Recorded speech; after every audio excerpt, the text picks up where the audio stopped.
Swedish as well. De som vill ha tolkning får logga in på Zoom-länken som ni förhoppningsvis är registrerade på. Där kan ni välja kanal engelska eller... Varför? Är det så? Ja. Den laggar. Kan jag få en annan mick?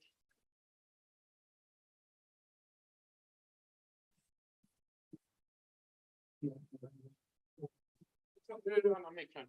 Ja, okej. Jättebra. Nej.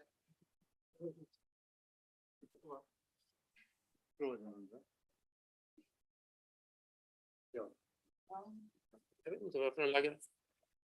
Vi provar så. Okay, please welcome, välkomna.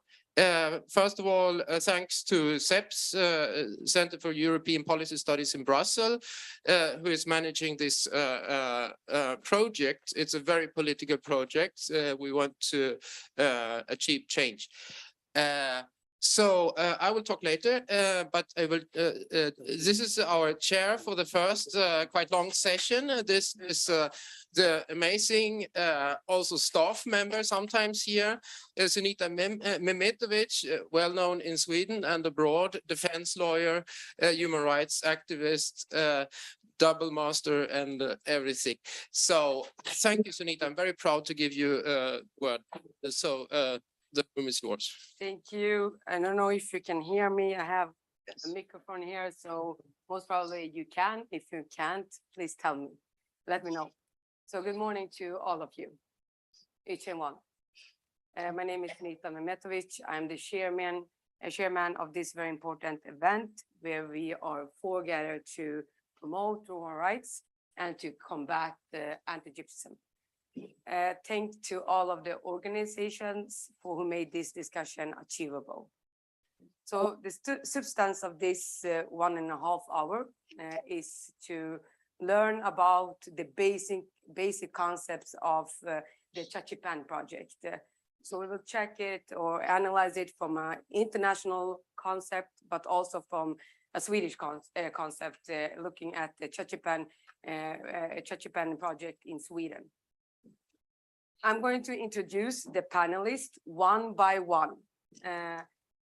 Each of them will have a short talk, and we will also, since we have a short amount of time, please, I hope all of you, the panelists, can respect the time we have and your time slot.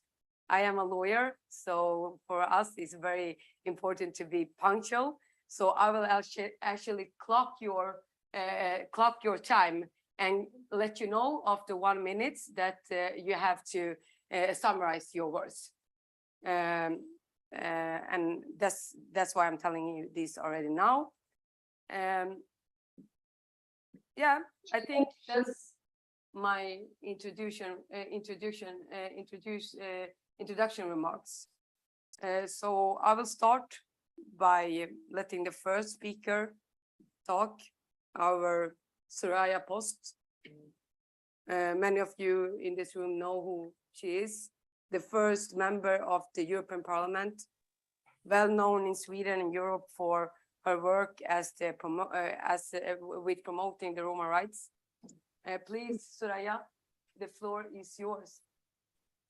Thank you very much and good morning. As you said, Sunita, this is one of very important discussions and events we will have. And this project, CHACHIPEN project, done by CEPS, is so important and so crucial that we really discuss it very good and hard. And there are several countries included. And not listening, we didn't have the launching from all of them. We are starting here in Sweden. But as you said, I have been working for a long international level.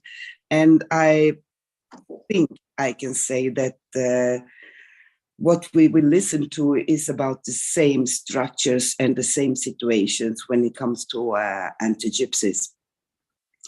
I don't know, but I was supposed to be there in person with you, but I could not. And then I was supposed to do my intervention here at my work where my speech is, but I am at home and very cold and with fever, but I will try my best because I think it was very important for me to be included and be present in any form because I have seen the development in Sweden since many years, and I think that Jan will highlight some issues during the day.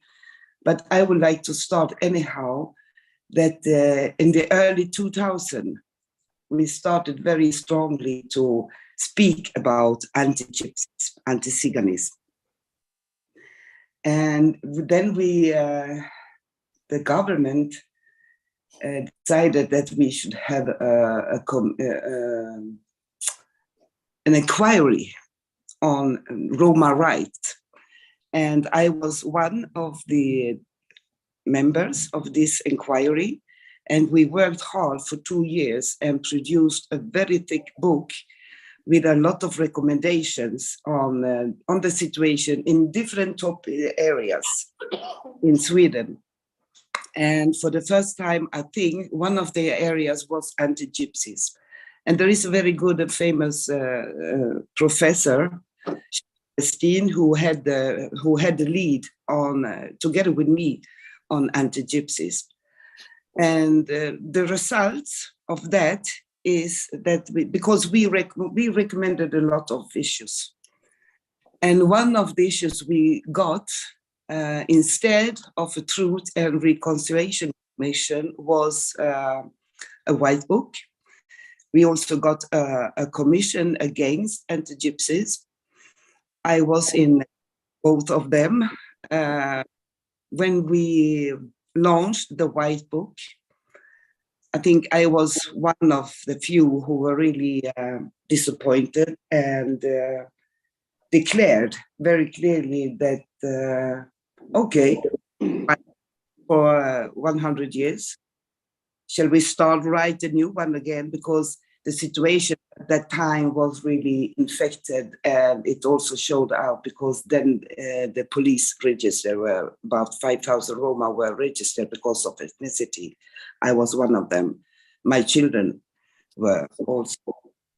And with the commission, we had about 2 years work. So we had that on our table also about the police register. Also from the Commission Against Antigypsyism, we delivered recommendations. Until today, none of the recommendations has been even discussed with people in response, politicians, or any state secretaries. And what we do recommend is, how to say that in English, let's say like some kind of an authority done by Roma, working Roma inside with a direct position with contact with other authorities, or maybe a secretariat to work further on this issue on anti-Gypsyism. We were in Sweden ahead. So you can, I was very positive, very happy when I heard that Germany wanted to follow up and do the same, also have a commission on anti-Gypsyism, and they did. But they were most successful because their government, they listened to the recommendation from that commission, and they developed, let's say, a commissioner, Mr. Mehmet, and also with the budget. So I know that he started in early spring, and that he has been traveling around Germany, meeting all the German Roma and Sinti groups. And also I know in Germany, they have a research center at Heidelberg University on anti-Gypsyism. While we in Sweden, we don't have anything. So since 2004, we had a lot of inquiries, commissions, white books, but not any political stand how to proceed.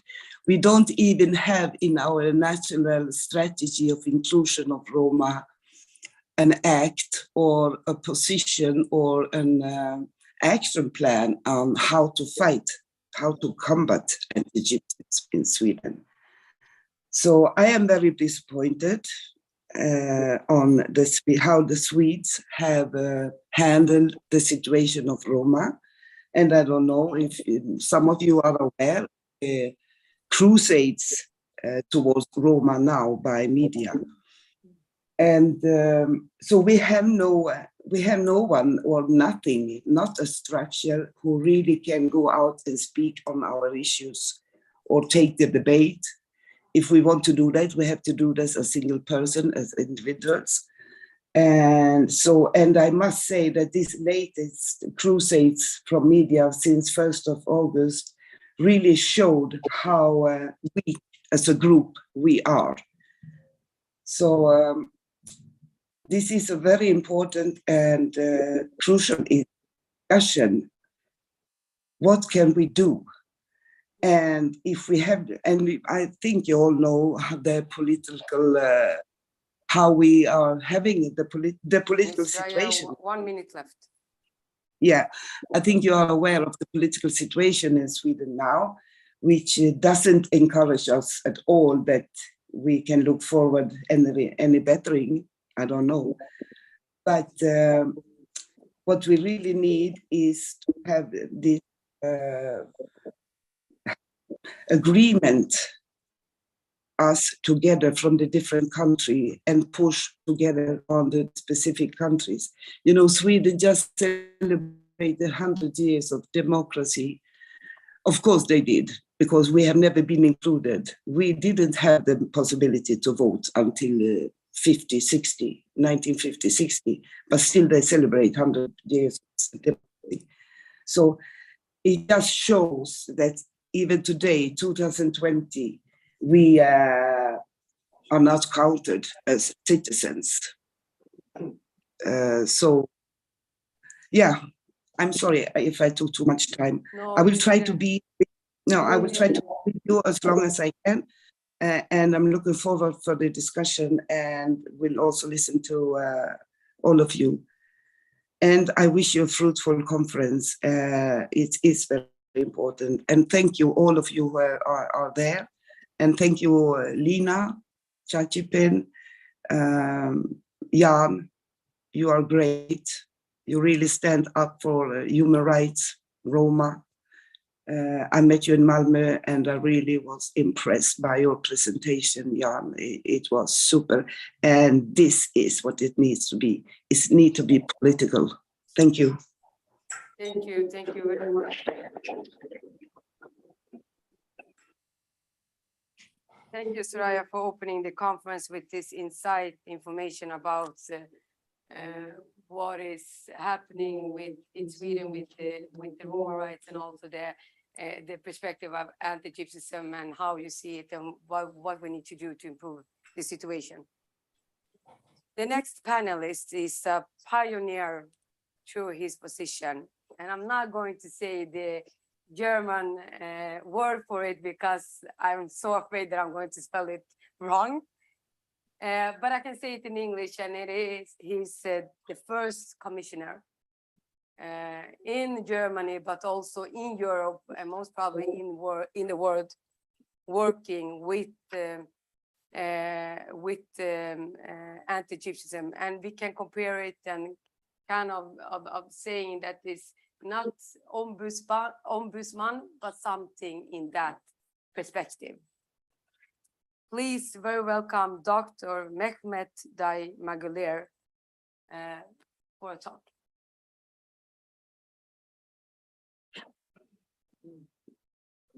No sound. Oh, we don't hear you. We don't hear you, doctor. Yes, muted. You are unmuted. You need to unmute yourself. Yeah. Well, great. Yeah, thank you very much for your kind words and for the invitation to speak a little bit about my office, about my tasks ahead. Soraya mentioned our commission called the Unabhängige Kommission Antiziganismus. It was a commission installed by the last government and which presented its results in summer last year. And one of the key demands of this paper was the establishment of my office. And my office is not so much an ombuds person. It's pretty much a position which I have to coordinate and in which I can contribute to the agenda. As you know, Germany is a federal country. I'm the federal commissioner, and my task is to coordinate all the federal ministries which are dealing one or the other way with topics which are important for the community. And often enough, our ministries do not know about the activities of other ministries. So there's a lot of coordination work to do. But more importantly, topics which are important for the communities are police, the justice system, the racism and anti-Gypsyism within the police force, the situation in the schools, in the kindergartens. But all of these topics are state topics, state matters. It's not federal matters. What I'm trying to do is to coordinate the efforts on a state, on a federal level. And a very first step, I want to establish ongoing council, which is coordinating the federal and the state's efforts. Within this council, my role will be to make sure that not only, let's say, feel-good topics will find their way on the agenda, but the real hard and tough topics. And we need to talk about anti-Gypsyism within the police force. This is in the German context in particular important because, and this is a topic which has been dealt with within the Commission a lot, is the genocide. And what we experienced was a genocide which never have been really acknowledged by Germany.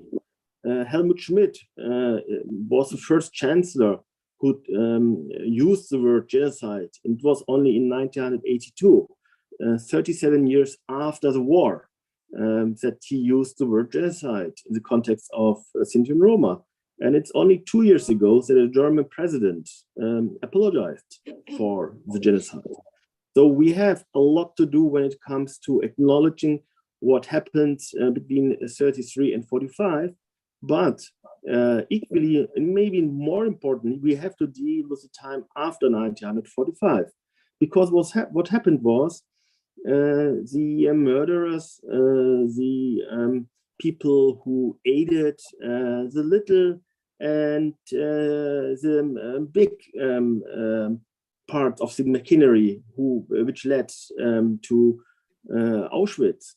These people, they remained in their offices, they remained in their posts, they made career, especially in the police force. And they became the overlords of the narrative. And the narrative was, well, yes, and we deported them into the camps, but it was not because of any kind of racial aspect. It was a part in the combat against criminality.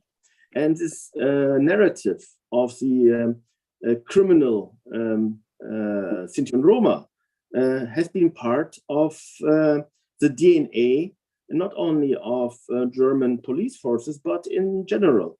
And we need to deal with what the Commission called the second persecution, die zweite Verfolgung, after 1945. And dealing means not in a historical, far away kind of dealing, but always raising the question, which are and which fields can you see the impacts of this kind of narrative in today's life? It's about the lives of Sinti and Roma today. And let me give you one or two examples. We have excluded Sinti and Roma from the school system in the 30s and 40s. Even the people who survived were not able to get a proper education. The lack of education is something which is inherited over generations. So we have, all in all, a situation in which the younger generation is suffering from the exclusion of their parents and grandparents from education. So it's not only important to acknowledge that, but also to ask what can we do today? What resources do we need in order to compensate these deficits caused by German politics? Another important issue is the aspect of transgenerational traumata, not being able to getting the own pain acknowledged, being a survivor of the Holocaust, but living in a country which is still playing the soundtrack which led to Auschwitz, the soundtrack of these are people who are criminals, these are people who do not work, and so on. So this traumata, this psychological traumata, have an impact on everyday life of these people.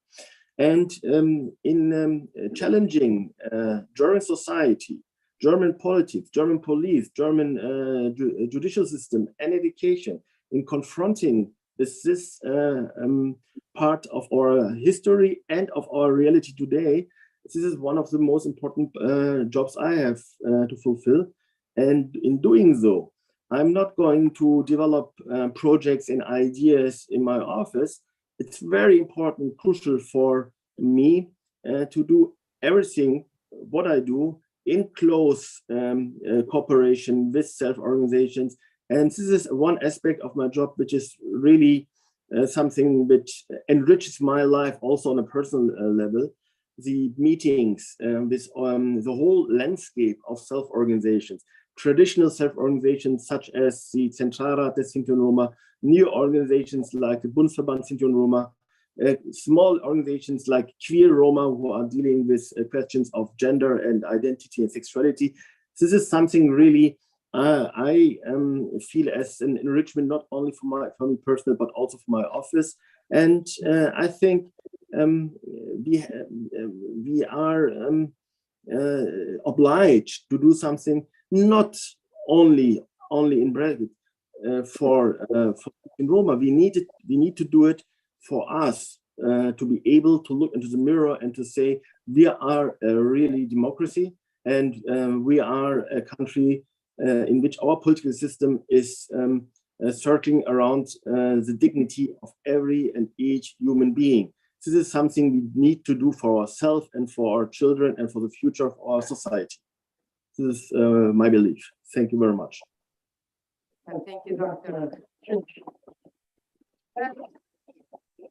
Can I just elaborate with you on two questions? Listen to you and your work. I'm thinking of one of the questions I'm thinking of is what kind of problem do you see on promoting? Maybe that's not the right word, but promoting Roma rights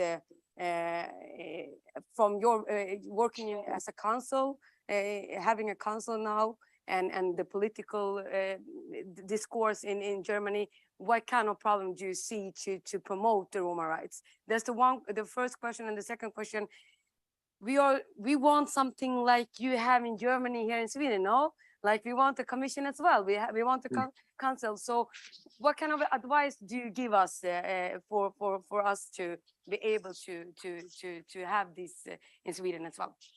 If you can elaborate on those two questions.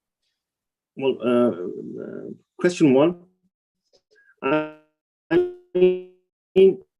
We have Commission Against Antigypsyism, and many say that my office was designed according to the office of the Commissioner Against Antisemitism.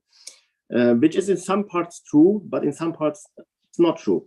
You know, anti-Semitism is condemned by the majority of this country. Yeah, of course we have Nazis and we have fascists even in our parliaments, but the majority of this country, you know, knows anti-Semitism is something to be condemned. When it comes to Antiziganism, situation is different, unfortunately, because you know, anti-Gypsyism, prejudices against Sinti and Roma are not regarded as something like racism. It's not regarded as something to be condemned. It's in some ways deeply rooted in the DNA of society. So we, I have had a meeting with Mr. Klein, our Commissioner Against Antisemitism. He's a great guy and he's doing tremendous job. And he told me about his successes when he established commissioners against anti-Semitism in police forces, in the office of the prosecutor, and so on and so on. And you know, when it comes to my job, yeah, we need to talk about police officers who are beating up Sinti and Romas. We are talking about police forces who are villainizing Sinti Roma as criminals. So our fight starts on a much deeper level, and this is the biggest challenge. And you know, nobody likes, you know, to change your internal set of beliefs. Yeah, and especially if a change is connected with shame. Yeah? So we need to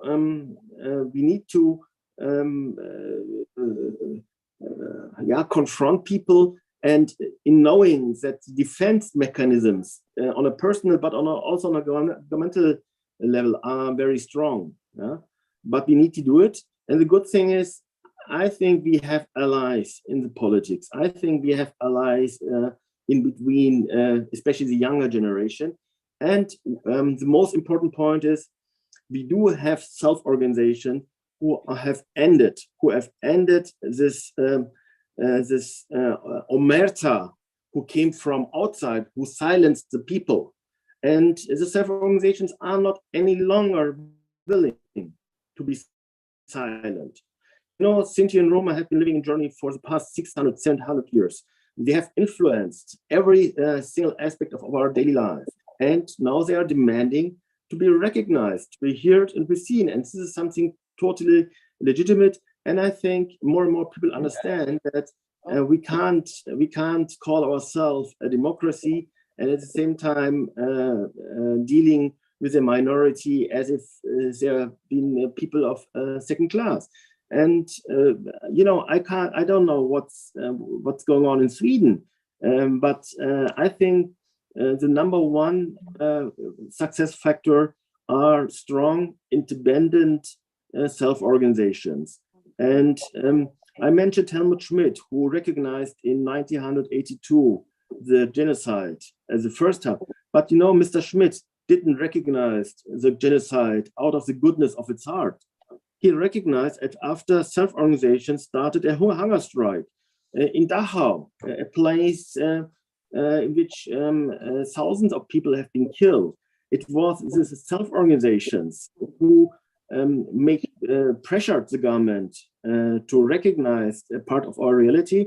And at the end of the day, you know, in Germany, there are two kinds of supporters of our topics, of our goals. One are truly people who believe that injustice has done. Injustice is happening right now, and it does not fit to our self-recognition as a democracy.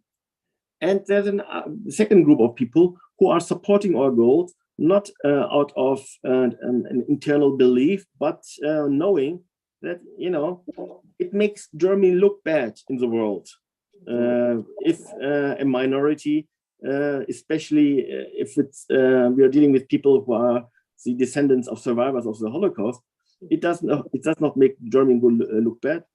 look good in the world, and the combination of these two forces pushed time and time again by the community itself. Thank you very much, Doctor. Also, thank you for being here with us today. We appreciate so much. It would be good to have you here, of course, in Södertörn on site, but and I hope you will be able to in the future come and visit us here in Sweden. Thank you for being here. One last sentence. One of the most important points will be the establishment of a Truth and Reconciliation Committee. And I think this is a topic I really would like to discuss also with people abroad. I think we need a broader perspective in approaching this project. I know there have been this kind of committees, for example, in Norway, in Canada, in South Africa. And I think when it comes to Sinti and Roma, not only Germany, but many countries across Europe should think about establishing this kind of committees. Committees not dealing only with the past, but with our very reality, which we are living today.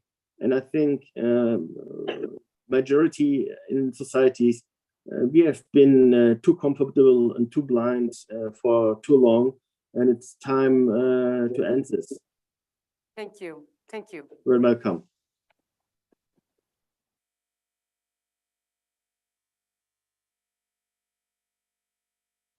And did you notice that I spoke exactly 9 minutes? Yeah, I noticed that. I noticed that. Good job. I have to watch.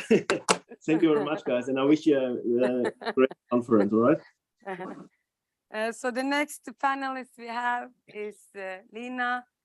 Sorry if I'm spelling your last name in not correct way. Visualete, research fellow and coordinator of the CHACHIPEN in SEPS. Lina, she will give us the perspective of the basic concept of the CHACHIPEN project. Welcome, Lina. The floor is yours.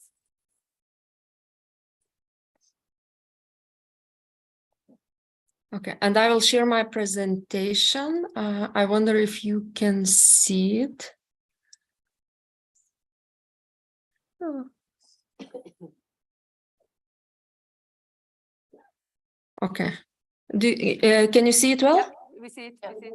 Okay, great. So first of all, once again, congratulations to Jan Selling and Valeria for convening this conference. It's a true delight to connect, the Swedish context and the European context. And it has been a great pleasure and honor for SEPS to cooperate with the colleagues in Södertörn in putting this project up. And now I would like to shortly introduce the CHACHIPEN project, because we know there are a lot of students from Sweden following this webinar. Also, Romani students coalition has been happening yesterday, if I'm correct. And therefore, we would like to shortly introduce the project and to engage you with it and to ask you to follow us further. So CHACHIPEN stands for okay, yeah, it means truth in Romani language, or at least this is what we were told. We heard it also means justice. So actually it's perfect, because we are speaking about finding truth and, trying to access justice by establishing the truth, historical truth.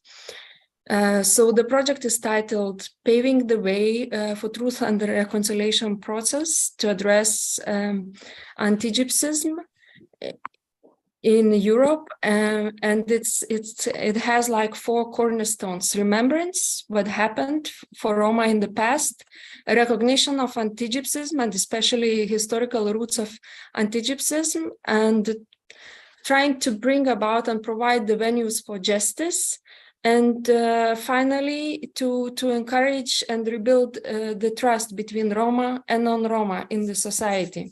So it's a participatory research on this historically rooted Antigypsyism, And we put our efforts to uncover and to see what kind of commissions like those in Sweden and Germany, and what kind of other transitional justice tools that have been used to address other sorts of grave human rights violations in the past could be used or could provide for some efforts for compensation or non-recurrence in this context of anti-Gypsyism.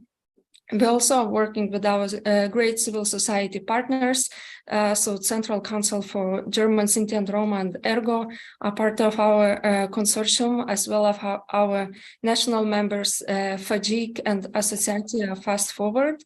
And we are hoping to strengthen advocacy capacity and also to increase knowledge among Roma activists and communities, because one of the findings from the earlier reports is that even communities themselves sometimes do not know very well their past or what happened to their ancestors, and especially when going back, let's say, to the Middle Ages or settlement of Roma, and how this historical anti-Gypsyism still continues to have legacies and to impact Roma rights today, which is the topic of today's conversation. So we also aim at targeted awareness-raising activities among policymakers, media, public institutions. And here a little promotion that we also invite you to follow us on Twitter especially. And today our excellent intern Victoria Schnick is tweeting. So please, please follow this discussion also and engage with us. So here is our partnership. SEPS think tank is leading the project, and I mentioned we closely cooperate with civil society partners, because without them, the project would be only resting on the books, or our reports would be resting and having little impact. But thanks to them, and thanks for their effort, knowledge, and enthusiasm, I think we are getting a bit in these different political arenas. And Jan was introducing that project is political. We are based on very good basis of research findings, and therefore research has been one of the cornerstones of this project, that we really try to kind of apply this transitional justice process and to investigate what happened in Romania, what happened in Spain, but more precisely also how those Antigypsyism commissions have worked in both Germany and Sweden.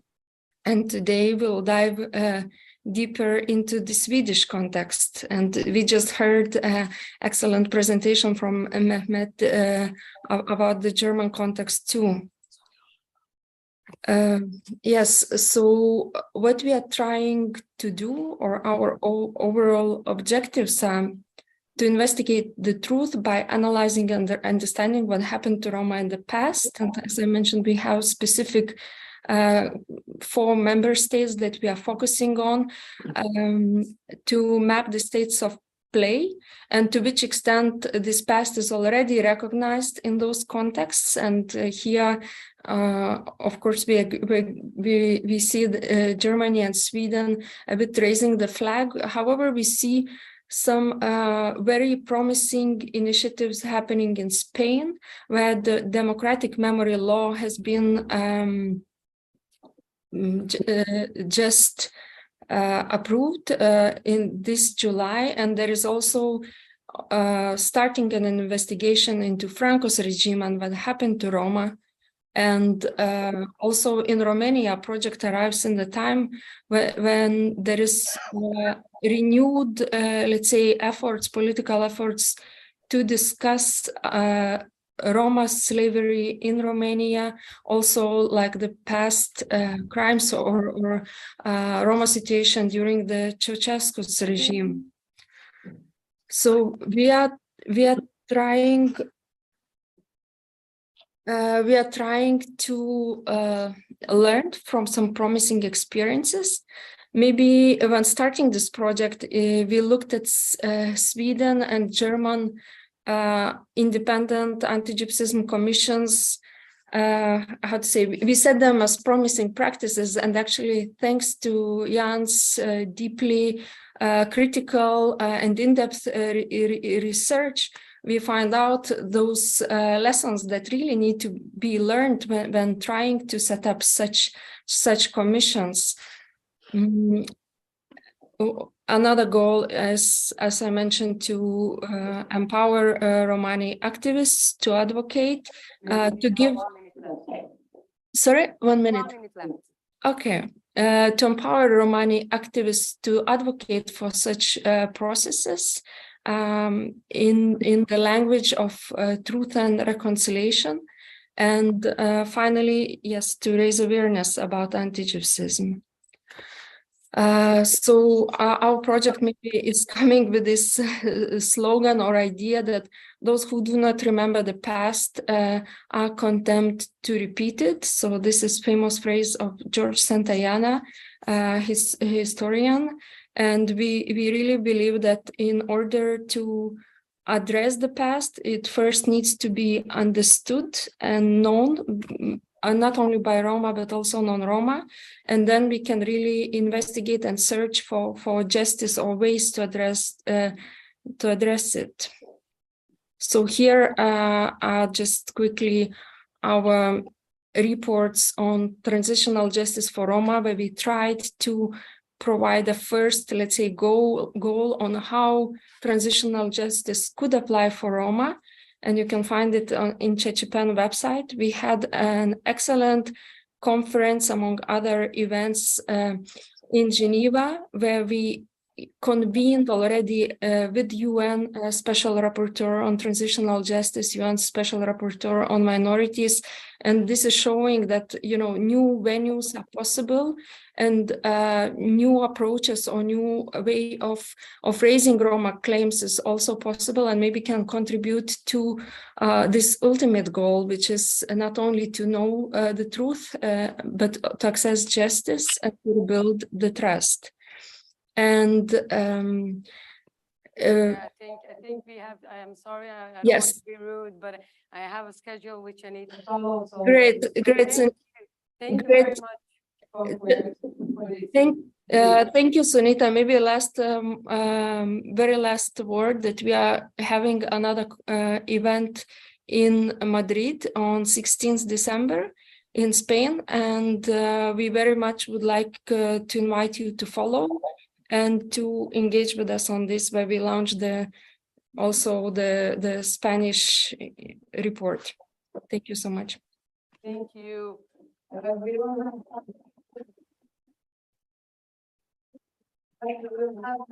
will open the floor. Maybe you will get some questions done, Nina.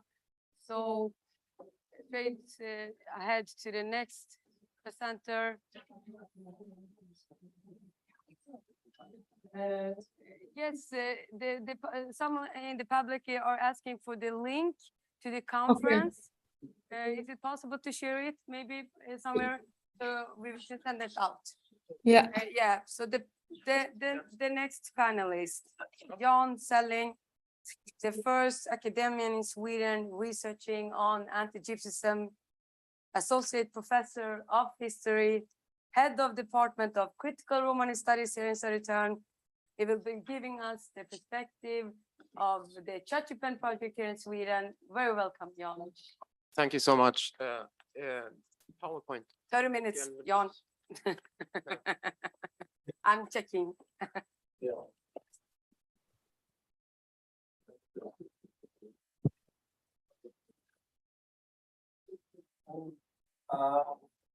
You did not give him permission to share screen as previously asked.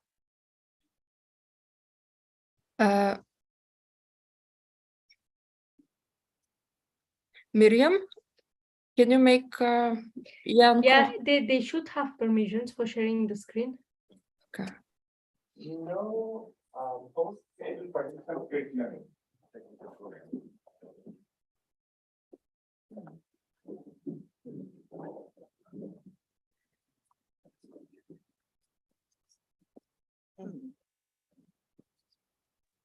Okay, try now maybe. I let now multiple participants to share simultaneously. Perfect, yeah.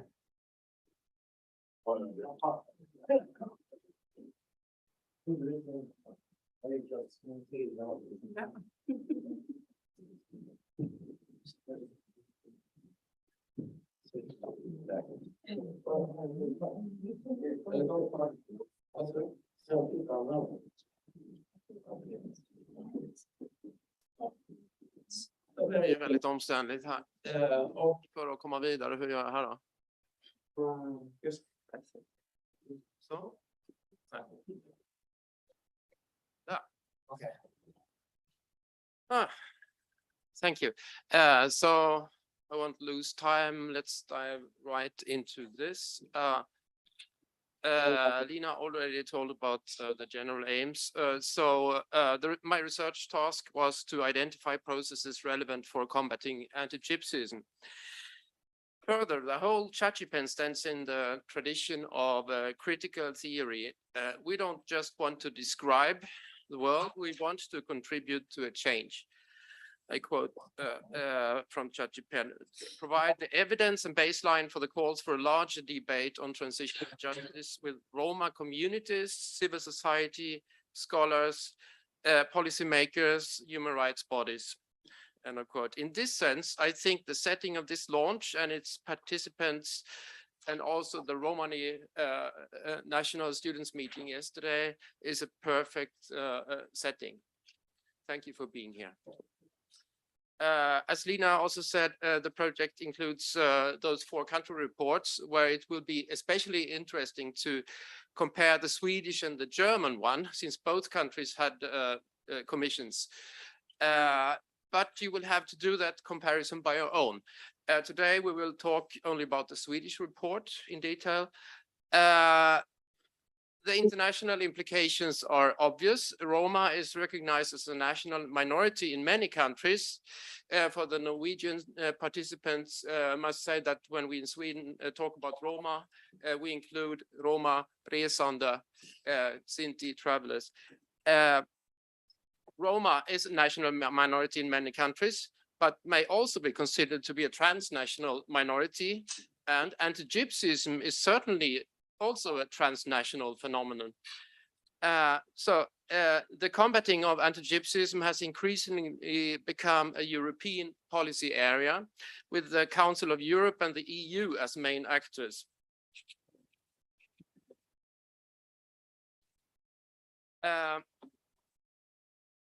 The first sentence of my report reads, at the European level, the Swedish example has frequently been cited in discussions around truth and reconciliation processes concerning Roma and policies against anti-Gypsyism. This kind of statement is often being mocked at as Swedish exceptionalism, quite rightly. But we also need to consider the reasons for the today rapidly vanishing good reputation of Sweden, not only in the so-called third world, but also among minorities and progressives in Europe. The reasons relevant for us today are the hegemony of welfare state ideology in Sweden, which was the baseline for the Swedish Roma rights movement when it started in the 1960s. And even today provides for a higher degree of social equality for Roma when compared to Southeast Europe, with the unbearable exception of the so-called homeless EU migrants. But also there, where it fails, the welfare state ideology is again against what we measure the deficits. Further, the long tradition of Swedish international diplomacy and progressive refugee politics, which gave the impression that Sweden is a solidary country. Further, the pioneer role of Sweden for Holocaust education in the 1990s, which coincided with the general discourse on historical responsibility. Finally, which brings us to the specific topic that Sweden was the first country to set up a national commission against anti-Gypsyism. Swedish member of Parliament, Soraya Post, and Thomas Hammarberg were both parts of the commission and at the same time extremely active at the European level, which helped inform about a Swedish example. Here a note on terminology. Antiziganism, Swedish for Antigypsyism, is the most preferred notion in Swedish Roma civil society and among researchers, as compared to the alternative notion anti-Roma racism. This is more or less also the case in Norway or Germany, whereas, for example, in Romanian context, the term anti-Roma racism might be more preferred. To me, as a researcher specialized in the field and a historian, I can live with and see arguments for both notions, but I argue that anti-Gypsyism is more appropriate to in the North European context because of the differences in history, which I tried to illustrate here. I will not go further into this here now, but as you see on the picture to the left here, it's the arrival of the first Roma in Switzerland, Bern, 1485. Roma here were depicted as Muslims, aliens, sorcerers, enemies of the Christ. This kind of anti-Gypsyist propaganda had very little to do with actual Roma and was more related to what we call the conceptual gypsy. And it was aiming at exclusion, put out, don't let in, where Roma came to eradicate their culture and identity, even murder, mass murder, genocide, Holocaust. To the right, we see a drawing of the Romanian Revolution painter Theodor Amman, called An Allegory of the Abolition of Slavery. This slavery lasted for more than 500 years and was legitimized by a racism which aimed at chaining and exploiting Roma physically. This is insofar more related to the anti-Black racism in the Anglo-Saxon slave system. So we may argue for both notions, but certainly not to equate this. It's not the same to say anti-Roma discrimination. We all understand that discrimination is one of many consequences or aspects of racism, but saying it's the same, that would reduce anti-Gypsyism. Just imagine, nobody would call the Holocaust discrimination. But this is the position of the International Holocaust Remembrance Alliance in their official definition. Very shortly, my report is based on desk research analyzing state inquiries and other official documents relevant to the process leading to the Commission and of the Commission itself, but also concerning the current status of the Swedish National Roma Inclusion Strategy. My research is also informed by the state of the art of research on anti-Gypsyism in Sweden and media discourses. Second basis of my report is interviews, deep interviews with 8 people. They were selected in their capacity of having played key roles in the process around the Swedish Commission Against Antizyganism and or their personal expertise in the field of anti-Gypsyism and Roma rights in Sweden, as well as meeting the CHACHIPEN criteria that a substantial part, majority of the interviewees identify as Roma. We had discussions in our project team. This means RQ research question 1.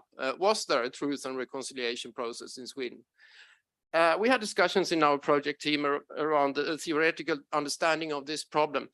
Myself and my German colleague Anja Reuss were very hesitant about using the concept of transitional justice on our context, since that concept is linked to the change from one system of injustice to another system of justice, as we had after the Pinochet dictatorship in Chile, the end of apartheid system and the end of state socialism. So when we talk about anti-Gypsyism, regrettably, the situation is another. We have not reached the stage of post-anti-Gypsyism. However, in my report, I conclude that we can still talk about transitional justice as a source of inspiration or a toolbox, which is linked to another concept, which me as a historian prefer, and what I would call historical justice. Historical justice is broader than transitional justice in that it is not limited to juridical processes, but it also includes critical discourses on historical memory, commemoration, compensations, recognition, and non-recognition. As we see, especially by the German example, discourses on historical justice have been essential for building the civil rights movements in recent decades. However, for those of you who know the Swedish history, it's obvious that the Swedish Roma civil rights movements in the 1960s had a completely different basis. It was less referring to historical justice and more to social and civil rights in a more narrow sense.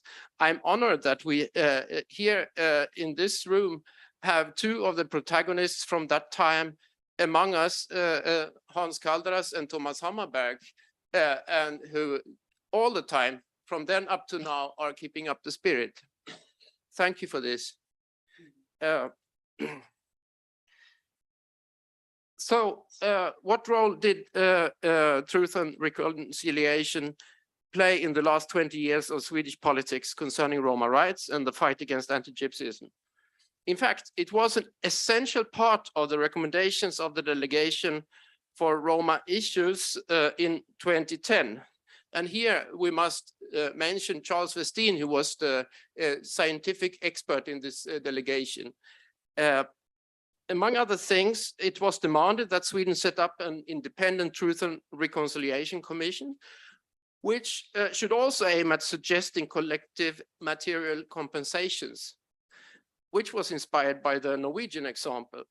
This was a key demand of the delegation, which also stated that it must be combined with comprehensive measures against anti-Gypsyism and an inclusion strategy, and a permanent institutional body to supervise that those policies and aims are actually followed. However, this prescription was only followed in small parts by the center-rights government. Instead of an independent commission, a governmental so-called white paper was produced, which was a collection of Roma testimonies of anti-Gypsyist abuses in the 20th century. Second, a 20-year inclusion strategy was launched, which is still in practice.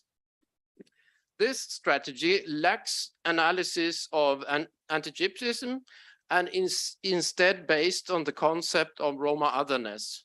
Roma as a socially and culturally deviant group, which can only be included by mediation. The Swedish Commission Against Antigypsyism was not part of the plan. It came into being because of the revelation in 2013 that the Swedish police were still keeping massive ethnic registers of Roma. And this came out only through a whistleblower within the police. And the impact was massive. The commission was quickly thought out in-house by the department responsible for the inclusion strategy. It was obvious that the strategy was about to lose all credibility. The commission was a quick fix, and for the moment, it was very successful. Not least thanks to its composition of majority of Roma and the moral integrity of its chair, Thomas Hammarberg. In a way, the commission reminded of a truth commission, and it was essential in the process of pushing Roma rights versus the police.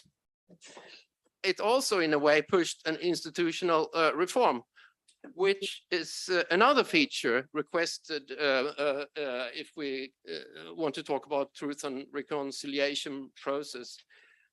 It suggested, namely, to follow up the idea of the delegation for a permanent institution, and also developed a plan for this, now called Roma Center.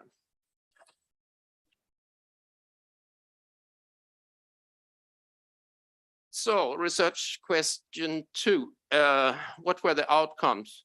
Many of the demands of the delegation were repeated, of the former delegation were now repeated by this commission. But again, they were never fulfilled. For example, there were no public governmental apologies. and the idea of a permanent institution for Roma rights and the fight against anti-Gypsyism never came into being. An important finding of my report is that that for a short time, impressive impact of the Commission disappeared, since there was no follow-up and no politician really dedicated to the issue after that the initiators of the delegation and the Commission had disappeared from the political screen. For example, the impact of civilizing media discourses and making the debate on so-called begging less racist. This was a clear effect during its being, but it faded. Yet I also conclude that there are some remaining gains, above all that the concept of a knowledge about anti-Gypsyism is now established and sometimes even understood. So what are the main obstacles today to take up the lead where the Commission ended? Firstly, we have a situation now, not only in Sweden, with right-wing and racist populism in media and politics. This is a heavy obstacle, takes up too much energy. Secondly, structural anti-Gypsyism. In material terms, for example, the lack of high educated Roma. I mean, they are here, it's increasing, but still not where it should be. And this is due to structural anti-Gypsyism. But it's also structural anti-Gypsyism in the discourses around Holocaust memory, where Sweden stubbornly goes against the demands of Roma civil society in the 2015 EU resolution. Instead, Sweden follows suit with the IRA and still excludes Roma from the concept of Holocaust. This has implications in terms of symbolic non-recognition, not prioritizing the struggle against anti-Gypsyism, and not funding research on anti-Gypsyism. Another obstacle which I identify is what I call the inclusion ideology, which builds on the criteria, as I said, of otherness. It tends to blur the diversity of Roma and creates the archetype of Roma as being culturally and socially other. For those of us who have studied theory and history of anti-Gypsyism, it's obvious that this is nothing else than a renovated form of gypsylorism or academic anti-Gypsyism. This ideology is maintained by governmental civil servants and legitimized by a dysfunctional system of so-called Roma consultation, which I hope that Dr. Stenros maybe will say something about, because he's an expert especially on that field. This consultation model follows the mode decide first and inform after. Further, the Roma advisors are rarely invited due to competence and play their role perfectly well just for maintaining the system. One finding of my report, specific finding, is that this combination of inclusion ideology and dysfunctional consultation model was the main reason that the Swedish government in 2021 self-sufficiently refused the demands of the European Commission to upgrade the inclusion model according to the new standards, which would, instead of focusing on Roma otherness, focus on anti-Gypsyism as the root cause of inequality.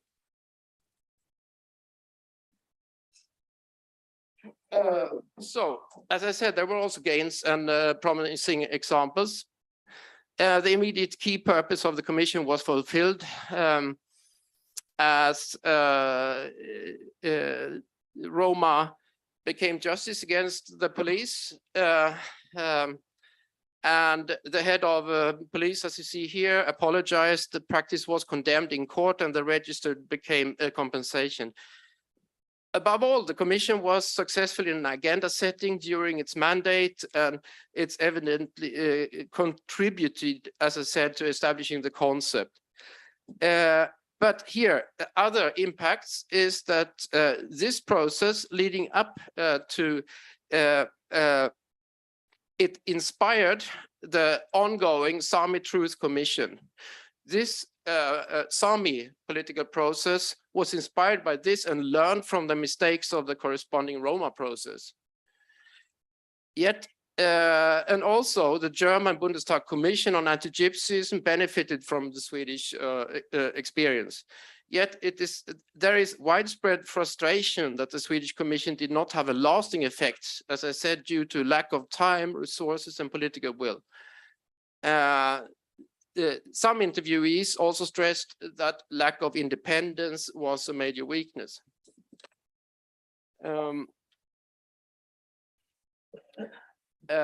But I will also want to mention, when we now try to pick up this lead, resources to build on. I want to mention mother tongue education and public service, minority public service, radio and television, which is not quite unique, but unusual in European contexts. And it's very, very important. And we will have to defend those institutions soon. I'm sure about that. Another thing is the diversity of Roma community in Sweden, which is also larger than in many countries. This is sometimes described as a problem, but I think it's a huge resource because that's a very efficient tool against this homogenizing stereotypical image of what is Roma. This shows there are so many ways of being Roma. And also what we see here, even in the room, a growing number of high educated Roma, but also to mention state officials, teachers, non-Roma as well, who are understanding this and they are dedicated, they want to change something. So this is my last part here. Recommendations, because it was demanded that we also come up with recommendations. So first recommendation, that the new, as I said, the new renovated European standards for inclusion strategies, the new framework should be fully implemented and monitored. And this prescribes a paradigmatic shift in focus from a one-sided focus on Roma as the problem towards a holistic approach to anti-Gypsyism. Second, Roma participation in policymaking must be better secured, since Swedish Roma civil society is weak through fragmentation and so forth. We don't have this organization like in Germany. There is, I identify, like also did the commission, the delegation, and Carlotta Wickman, another inquiry, there is a need for the time being for a permanent institutionalized Romani representation. And but we also need to have an improvement of consultation methods and strengthen Roma civil society through higher education. Policy measures against anti-Gypsyism must be multidimensional and grounded in scientific knowledge, which presupposes that funding and structural conditions for independent and academic knowledge production are secured at national and European levels. The transnational dimensions of the history of anti-Gypsyism, such as history and contemporary, such as racialized poverty, the Roma Holocaust, and the legacy of Romani enslavement in Romania, must all be acknowledged as part of European truth and reconciliation processes. Last, all forms of anti-Gypsyism must be explicitly and unequivocally condemned by state institutions and governments. This would provide a basis also for media and the etiquette of political talk. And this will ultimately impact public opinion.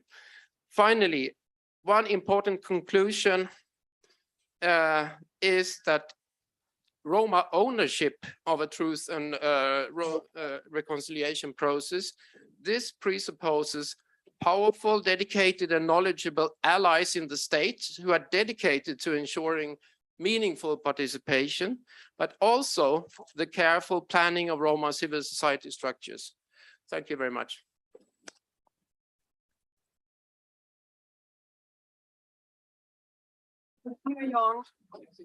Yeah, thank you very much. We don't have time for questions right now, but please, for the discussions later, can you think of question regarding like what your truths are when it comes to the Commission Against Antigypsyism's work in Sweden.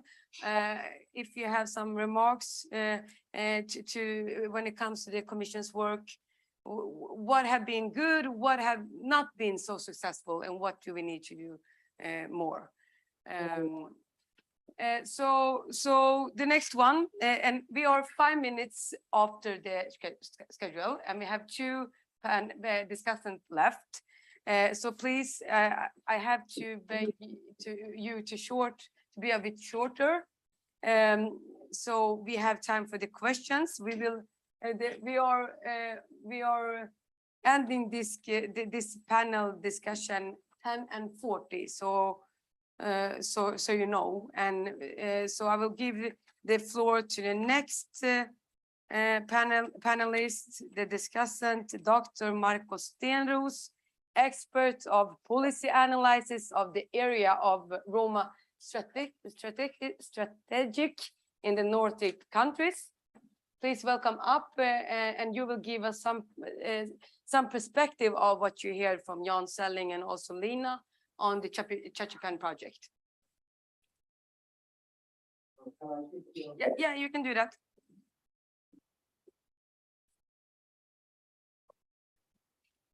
Yes, first, thank you for the invitation. And Jan gave us a wide issue, sort of providing a lot of issues that can be considered.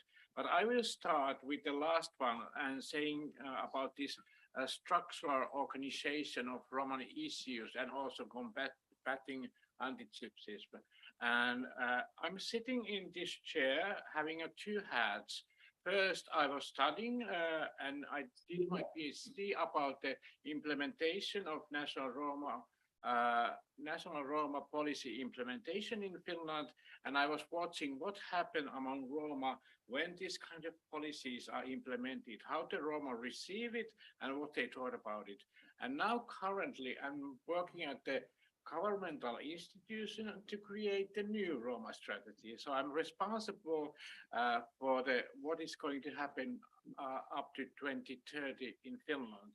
So being critical in my thesis now pays back to me that I have to improve those what haven't been done before.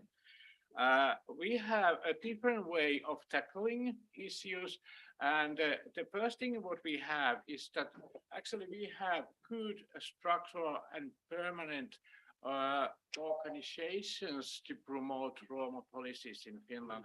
We have the advisory board on Romani affairs under Ministry of Social Affairs and Health, and there is a main secretary who is Roma person, and then there is a advisory board that consists of 16 members, of which are half Roma members. So, and these are guaranteed by the governmental act.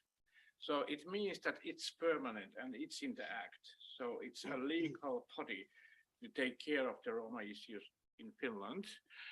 Sorry, so I'm now closer. And plus for that, we have 4 different planning officers in North, in South, West and East Finland, which are also taking care of the regional issues of Roma, and it's also protected by the governmental act. So the position is guaranteed. So that gives the basic thing for doing Finnish Roma policy work. Plus, there is a Finnish education team in the agency of National Agency of Finnish Education. So they take care of the Roma language and culture in that sense. I'm working at the Finnish Institute for Health and Well-being, and we are responsible for the Roma issue in that institution. So we can say that we have these structures where the things works, but we have the similar issues in Sweden. Just the last year, no, it was actually this spring, the policy revealed the Discipline 1 project, which was observing the Finnish Roma in capital area. And the process is ongoing now. And the first report that the police gave was was confidential, so they didn't want to publish it, but they had to because of the ombudsman of the equality asked them to make it public. And now it has been taken to the advisory board on Romani issue to deal with and how the police responds on it. So we have this anti-Gypsyism going on in Finland as well. But the difference what we have here is with the wording. And I understand that in the academic and historical, when we are going further back to the Holocaust and so on, it's anti-Gypsyism is the word that we should use. But when I'm having the hat of governmental institution now and the practical thing, we like to use the word anti-Roma discrimination. And the reason for that is that in advisory board, there is people from the 90s, and they were really strictly saying that in the 90s, we did a lot of work to remove the word gypsy from the official documents, and we don't want to have that back in any form in our official documents. So I understand that we have to separate this level of academic writing, and then we have to separate the practical work of policy work. And it's kind of how we do it. Plus that, we have really good actually governmental action plans and strategies, for example, anti-racism, where anti-Gypsyism is included through the Roma policy. So we mainstream the things in the political affairs. And what, because I studied Roma policies and implementation in Europe for many years, I realized that the one thing is that they are not mainstream. And as Jan found it out, the short-term things doesn't work. They are not rooted anywhere. So when I was planning the new policy, I made sure that already in that phase, there was a mainstreaming to other strategies of Finland, that it cannot be removed after, changing the government or something. So it remains there until up to 2030. So the mainstreaming is one important thing, and it's supported also by the EU strategic framework for equality, inclusion, and participation. And I have to say that it's a pity that in Sweden it is not followed, because it is really good basic documentation to do the national policies. And I can lead on that really perfectly in each issue and make the concrete how the anti-Gypsyism is displayed in Finland. So I take the housing, employment, I take the health and those kind of things. So I concretize those anti-Gypsies in different sectors. So that different sectors make it more easy for the government official to understand what is happening. And after they understand what is happening in different sectors, we can talk about the anti-Gypsyism in the ideological level or academic level and make it understandable for the governmental workers. But if we go with this kind of paper for the official workers, they don't have time to read it, to be honest. And the other thing is that they don't have resources. So we have to have exact plan how to do this and how to get the funding for doing it. If the government is not allocating money for it, then it has to be guaranteed in a different way. And when I was working really closely with different ministries, some of them were easy, some were not so easy to deal with, but I stood up because I started the workshop with Roma people. And my idea was that nothing comes to the Roma policy unless it comes from the Roma people first. And after that, the Roma people gave me the ideas what should be there. Then I started to discuss with the ministry, and I didn't back up. I insisted certain things that this has to be there. So the strength what we have in Finland is that, 1 minute. that we have Roma people working in the different positions, in the governmental position, and we have Roma working in the association, and there is 16 local Roma working groups that are appointed by the city councils.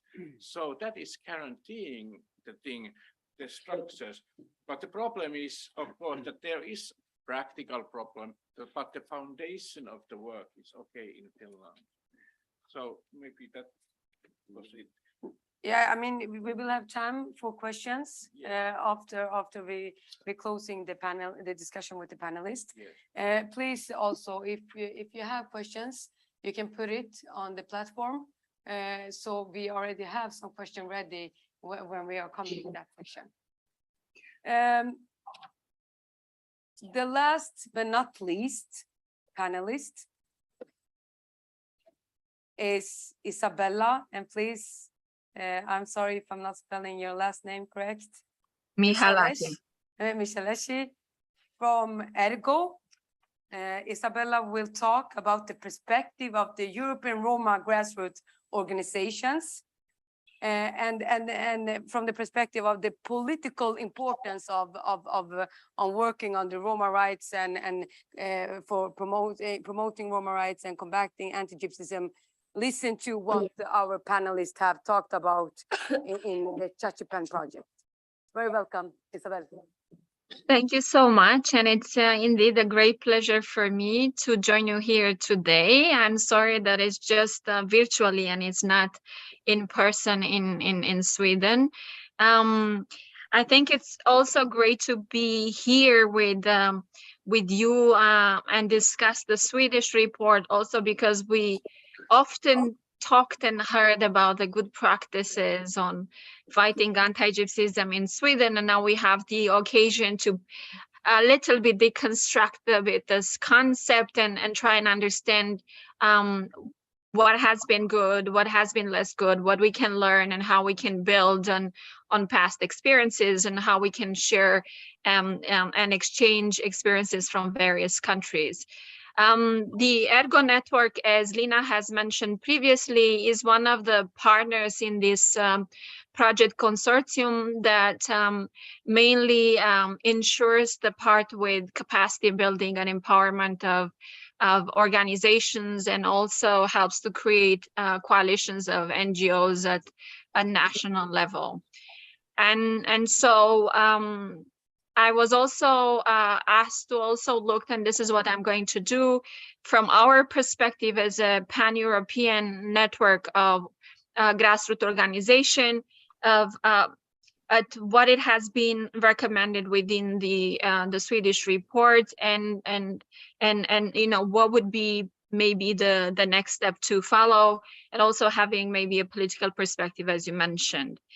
And so looking at and listening to the presentation of Jan and reading through the report, it becomes very clear from the outset that one of the next steps to follow, it's really to revise, in our opinion, and in my opinion, if you want, to revise this strategy. To have a strategy that is predated to the EU framework and not be consistent with what the Council recommendation and what the European Commission framework for equality, inclusion and participation of Roma says, it's not really sustainable on a long term, unfortunately. And so when reading actually the rereading, if you want, the Swedish strategy, that has been put in place, we can read already that anti-Gypsyism is mentioned 17 times, and it uses, if you want, discrimination and anti-Gypsyism as terminology almost interchangeably, without discussing or mentioning also, like Jan mentioned in his report, the structural perspective of anti-Gypsyism. And its systemic aspects as well within society at large, but also particularly within institutions. And there is no definition also, because also the previous speaker was speaking about, you know, how anti-Gypsyism is perceived in Finland and the terminology that is being used. While we heard that in Sweden, it is okay to use the terminology of anti-Gypsyism, we haven't actually, I haven't identified a definition that is corresponding, for instance, with the definition of the ECRI, the Council of Europe ECRI, or even the Alliance Against Anti-Gypsyism definition, of anti-Gypsyism, which characterize this phenomenon as a form of racism against Roma, a historically rooted structural phenomenon that appears in institutional, social, and interpersonal levels. So that's also something that I think should be reflected upon, because we cannot talk about the phenomenon and try to tackle it unless we actually understand what it means, and we also try to identify all its manifestation and try to tackle them in a systemic and systematic way as well. When we look at what the European Commission is providing and what is recommending in its guidelines that are attached to the EU framework, is that member states, and that includes Sweden, have to recognize anti-Gypsyism and take responsibility to act against it, to recognize the historical dimension, in particular the Holocaust, and promote reconciliation, to fight its manifestations, to combat hate speech and hate crimes as manifestations of anti-Gypsyism, to promote access to justice for victims, to dismantle and to prevent institutional and structural discrimination that is experienced by Roma. And this is only as a standalone priority. But then the Commission also provides for guidance when it comes to how to address it from a horizontal or cross-cutting perspective, which includes fighting segregation in education, and fighting discrimination in all the fields, prevent human rights violation, including forced sterilization, fight spatial segregation, prevent forced evictions, and regularly collect data on discrimination. And that's, if we then look at the strategy in Sweden, we see that a lot of these aspects are missing, although, as we have heard and we have read, the claims were that we don't need to revise it because we have everything that is needed within, and that's not the case. The Swedish strategy talks about data collection and monitoring by tasking this county administrative board to develop a monitoring system. But I don't know of, and probably participants from Sweden have more information, whether very specific and targeted indicators to monitor the fight against anti-Gypsyism have been developed to date. And what we have seen, and I think it's also related to what Jan has mentioned in his presentation, we are missing a basic mapping of the situation of Roma in the various fields within the strategy. It's just a very generic presentation, and then it's action, which begs the question of, like, how are we able to monitor? What is the baseline that we are starting?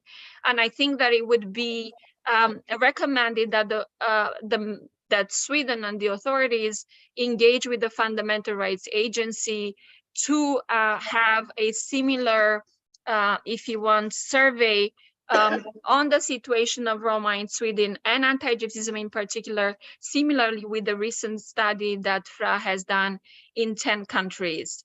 The report and also the presentation from Jan shed light about the so-called or the so-perceived good practices and the positive developments that Sweden has registered to date in the area of fighting anti-Gypsyism. The white paper that was mentioned, the setting up of the commission, but it's really important to also see with this report the conditions of how it happened, and the specific situations, the challenges within, and the limitations, and if you want, the shortcomings, including in the political standing of this commission and its short life that it had, which was linked obviously to the political commitment at the time. Sorry, And Isabel, 1 minute left. Sorry.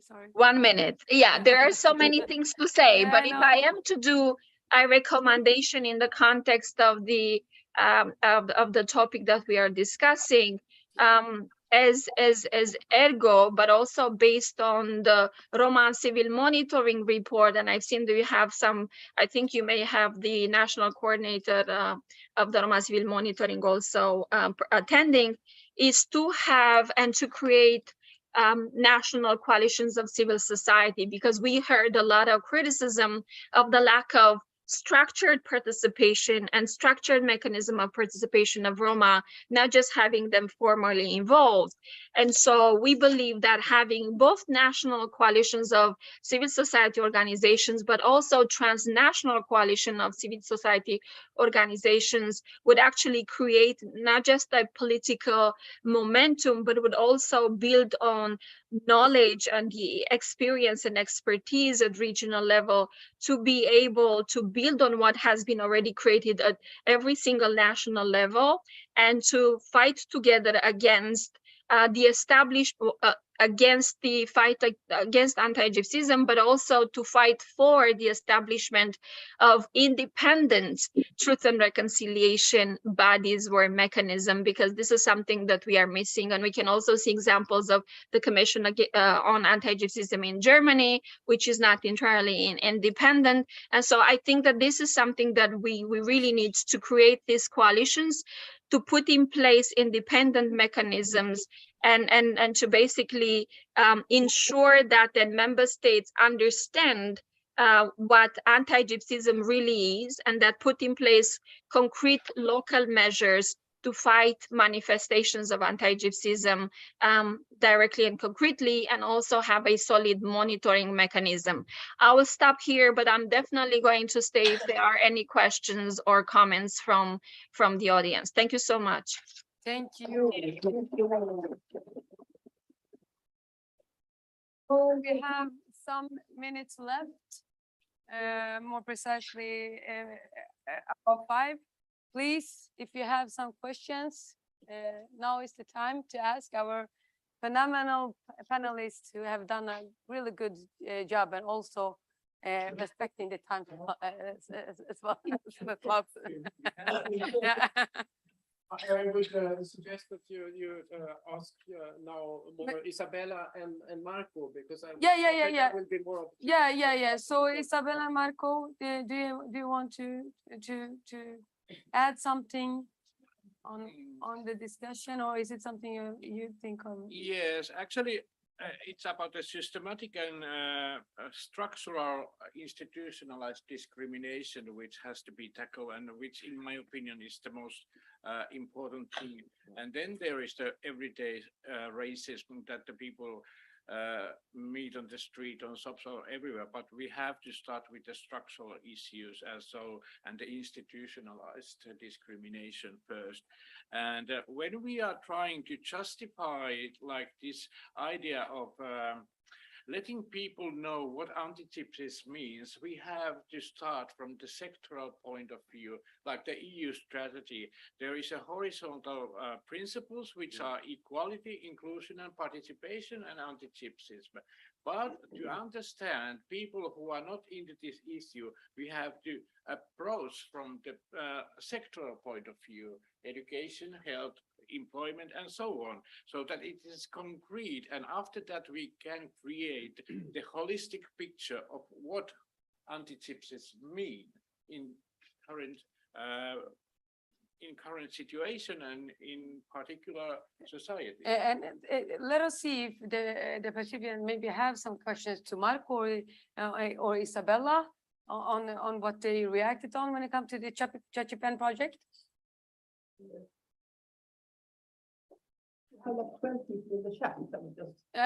Yes, there is a question here on the concept of Antiziganism, someone says, which is rather unknown in Romania. What do you think about using the term in Romanian context? Thank you. So that is a question from Andra Dragiciu.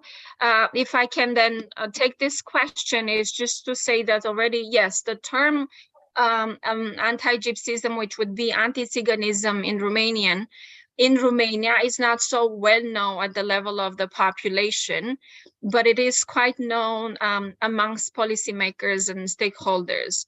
In that also, we have already a secondary legislation on Antiziganism in Romania on criminal offenses. And so it is a well-established already terminology in Romania, but it's true there is not much awareness about it, and there are still, as it has been mentioned in other countries as well, including in Finland, there is still this dual reaction to the terminology, with the same argumentation that while we are trying to get rid of gypsy in a daily language, we are using it in fighting racism against Roma. And the idea about it is that it's so pervasive in the way it manifests. It affects so many people, whether they are Roma or not Roma, based on the imagery, that in order to fight it effectively, we need to be using it as a shocking, if you want, almost mechanism to try and make sure that we are not going to use all the other terms linked to anti-Gypsyism in real life, and we avoid to actually discriminate against Roma, because it is such a pervasive form of racism. But obviously for us, and that's the last thing I wanted to say on terminology, as Ergo network, it doesn't matter so much the terminology in itself. It matters how we understand it, and we should understand it as a pervasive form of institutional and structural racism, and also what do we do to actually fight it. And this is the most important aspect about the fight against anti-Gypsyism. Thank you, Isabella. Let me see if we have some more questions on the chat, because I don't, is it possible for me to? Oh, yes, here. So Nina have a question, which is, I don't know if it's a question or a comment, but it's very long, and I don't think we have time to go through this comment. But thank you very much, Nina, for your comment. And then we have a question to Jan Selling. What can you tell us about the interviews behind your report? I assume that you see the interviews as your sources, which you report is transparent with. Will the name of your interviews be public? Yes. Oh, sorry. Can I use this? Well, you can read that in the report, which is downloadable. In the beginning, it says that I interviewed those 8 people, and they are named, and they agreed to have their names because it was beneficial for the structure of understanding, and it would not be possible to anonymize in a way. So that was the reason that me and the interviewees agreed on this. And the interviews themselves, they were conducted during a short time to have the same context. It was winter 2020, last winter. I made the interviews because of Corona on Zoom. They lasted for about an hour and were recorded for my transcription purposes. So this is how I used it. And as I said, this is not the sole basis of the analysis. It's the combination of reading the piles of documents and inquiries, and to get this deeper understanding.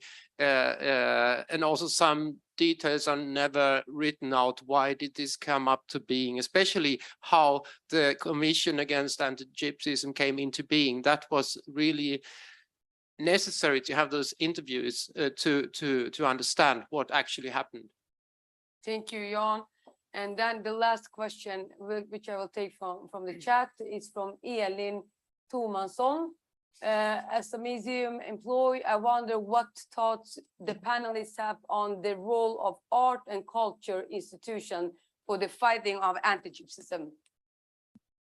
Well, I think that, well, we have one expert here in the room, actually, Peter Nylund, it's called decolonizing arts. And this is academic term for this, but I think that every public, especially publicly funded institutions, have to make an analysis. What is the perspective? There has to be an anti-Gypsyism critical perspective. I mean, it cannot be possible that so many artifacts made by Roma people are exhibited without even mentioning that they were produced by Roma craftsmen and artists, for example. Yes, you can add, you can add. Also, personally, I think like after decades or what, 12, 14 years, I've been in this academic world. So I have started to make an opinion that we have to actually fight and combat this anti-Gypsyism through the art and through the spoken words and through these different kinds of performance, so that we are not preaching for the people, but through the performance we give them the example of what is happening in the society and what is the role of the, for example, Swedish majority people in this play. So we reflect upon them, so they make them think themselves what is going on. And I personally think art and performance is extremely important to sending the message. Thank you, Marco. With that, I have to close this seminar. Please continue the discussion outside now when you take a break and have some coffee for coming back to the next one. And thank you for all of your important input today.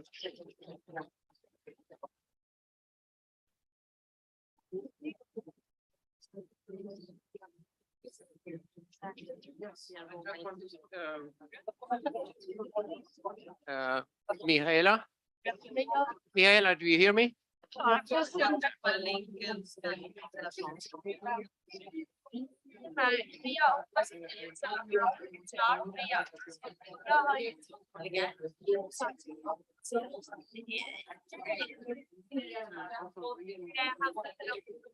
Structural issues that we have. I was impressed that you so different perspective. Hi, Soraya. You are muted.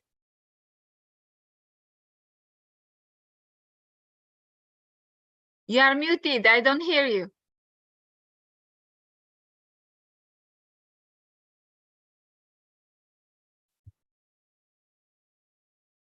No, still not yet. No, I don't know. It's okay. Yes. Hi, Yes. how are you? How are you feeling now? Isabella, I am now I turn into my bedroom. Sorry, got- just to mention, I think we are still on streaming. Oh, we are. Okay. Anyhow, I'm super happy that you could join, Isabella, because you're really a rock in this issue for so many years. And you're so very clear about everything. Nobody can misunderstand you. And I'm very happy for that. But I raised my hand because I wanted to say something about, when I initiated this about truth and reconciliation, Yes. during time in the parliament, and had the 2 days conference after having the study done by SEPS. Do you remember, Lina? I requested a study and you provided the possibilities of European truth and reconciliation. And then further on, the Commission agreed on, I pushed them really hard to do more research on this, and they agreed on that. But my thinking at that time, because I heard there were now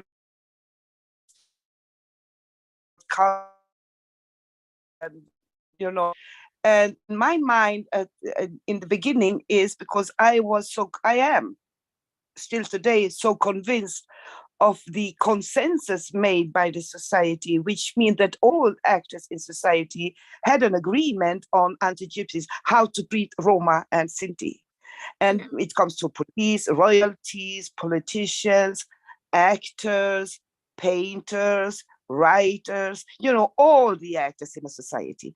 So if we are really going to have a truth and reconciliation committees, they have to look at all these aspects from a society to create another form of consensus that we all agree on acting together against anti-gypsies. And that's mean all actors, which means that we have to highlight the strength of some painters, how they profiled Roma women, for example, how writers in their books described us, Roma, which really did support the picture and strengthen the consensus of the attitudes towards Roma. I think that this is very important. And I think this has to be highlighted also in the discussion. For sure. I mean, what was shocking for me when reading through the report, which has the whole process very detailed, like what happened in Sweden, is like, it just happened like this quickly with the white paper and then with the commission, just because the government was stressed out, knowing he needs to respond to the situation with the police registration, with all with all the cases that were raising up, and so they were just responding without actually assessing, doing a mapping, doing a wide consultation, just saying, okay, so we are doing this, huh? And then we are doing the commission, and it happened again like this, and then it's like, yeah, but civil society was consulted, but civil society was not consulted. This Roma Council, because that's the thing, you have Roma Council in Spain also, right, Lina? We have a similar Roma Council, and so they are using a lot of these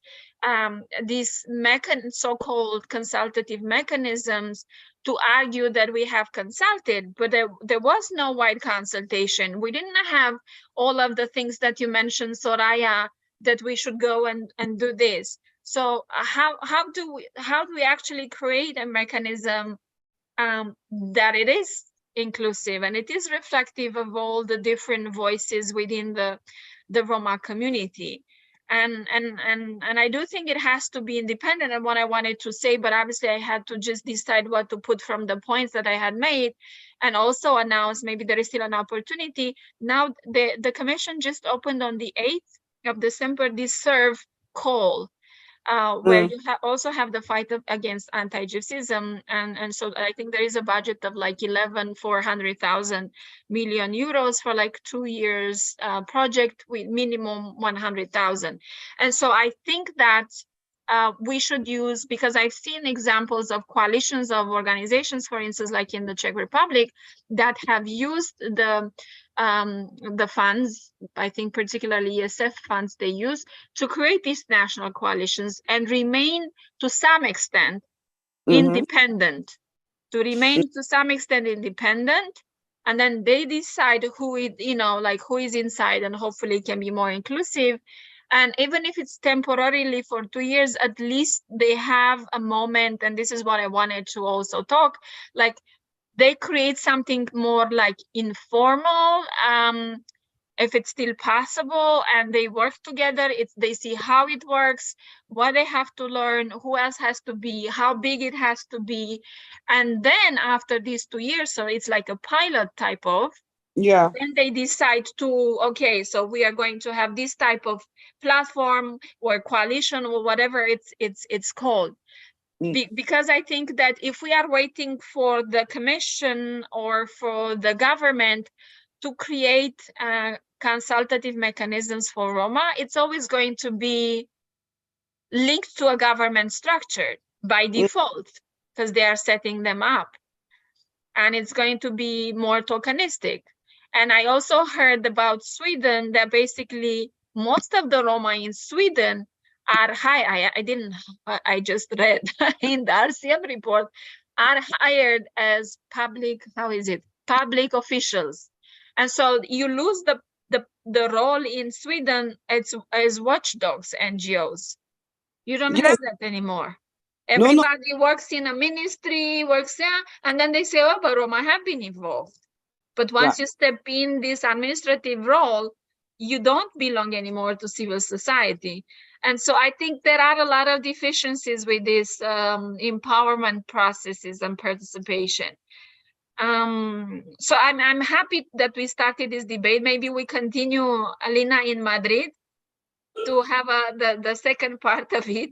Yes. You know, and so maybe we can actually use this period with the funding, why not, to think of something that makes more sense for us, where we are not pushed to do something, where we put something on the table. I agree. Yeah.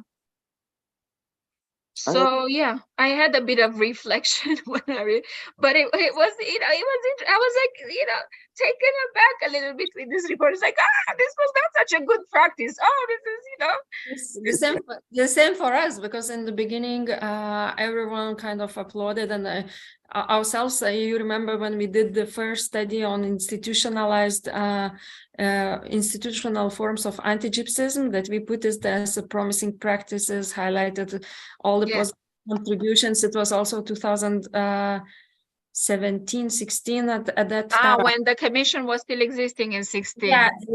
It was still kind of very fresh and very new. And okay, maybe now, you know, with some years, after some years have passed, we see also, you know, what could have been done better. And but Soraya, how did it actually die, the commission? Because I read that the political party lost the elections and then it didn't. What happened? There was a political change, governmental change. Yeah. In 2014, yeah. Yeah. Actually, it was the Social Democrats and the Green Party who came into power. And they were not serious. Let's say like that. And I know for sure, because, you know, I have been in all these inquiries or these delegations since 2004 when we started. And then it was a discrimination ombudsman who started to write in his report, and I was in the board, about anti-Gypsies. And then it went on, and there was change of political color, blah, blah, blah. And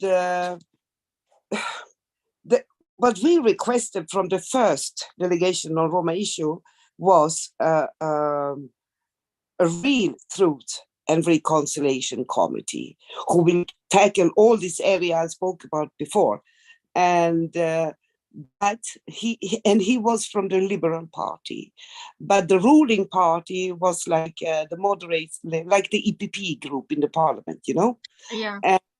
And they also was the Minister of Finance. So the report ended up at the finance ministry for some years and really didn't happen. So I know the minister from for integration, who was in charge of minority issues, he really had to struggle to get something out of it.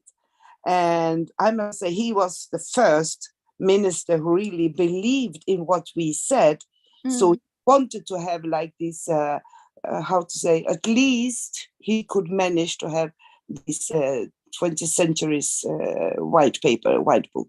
I was very critical from the beginning, but anyhow, that's what he managed to do in their coalition of different political parties from center to right. So he couldn't do anything more.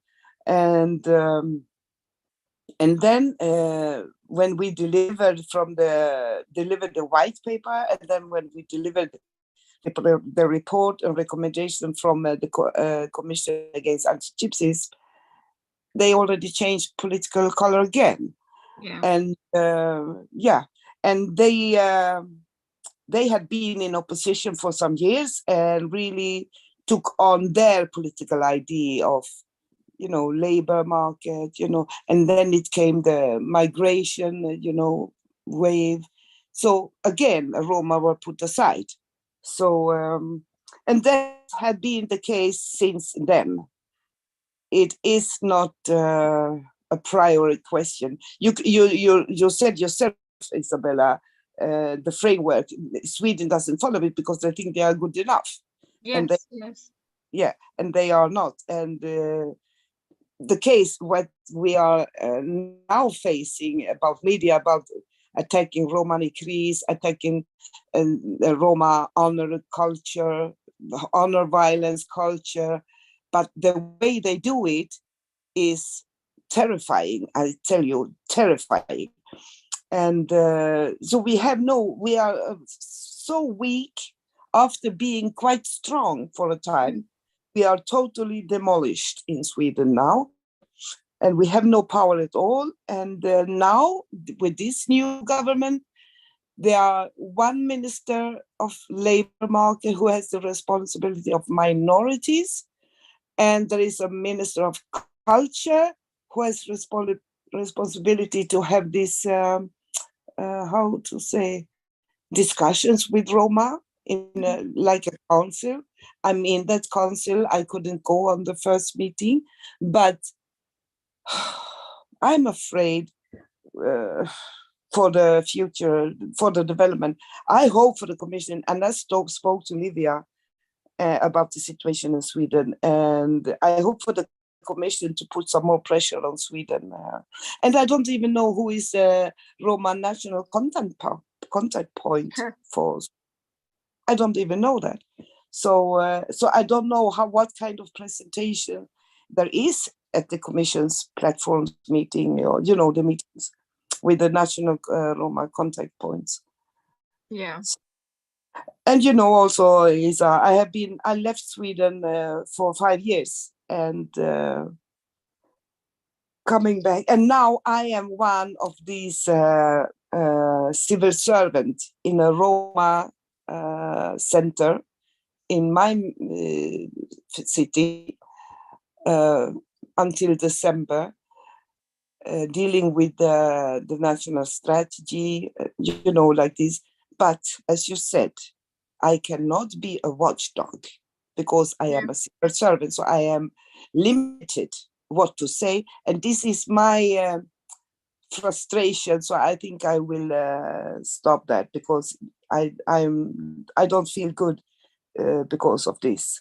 And I think that creates a lot of pressure on Roma in Sweden, because there is a need for Roma representation in institutions, but at the same time, you cannot take all the Roma and put them in institutions. You have to also have Roma civil society. And so I think this empowerment process has to be extended a little bit to be more national wide, but also more local level.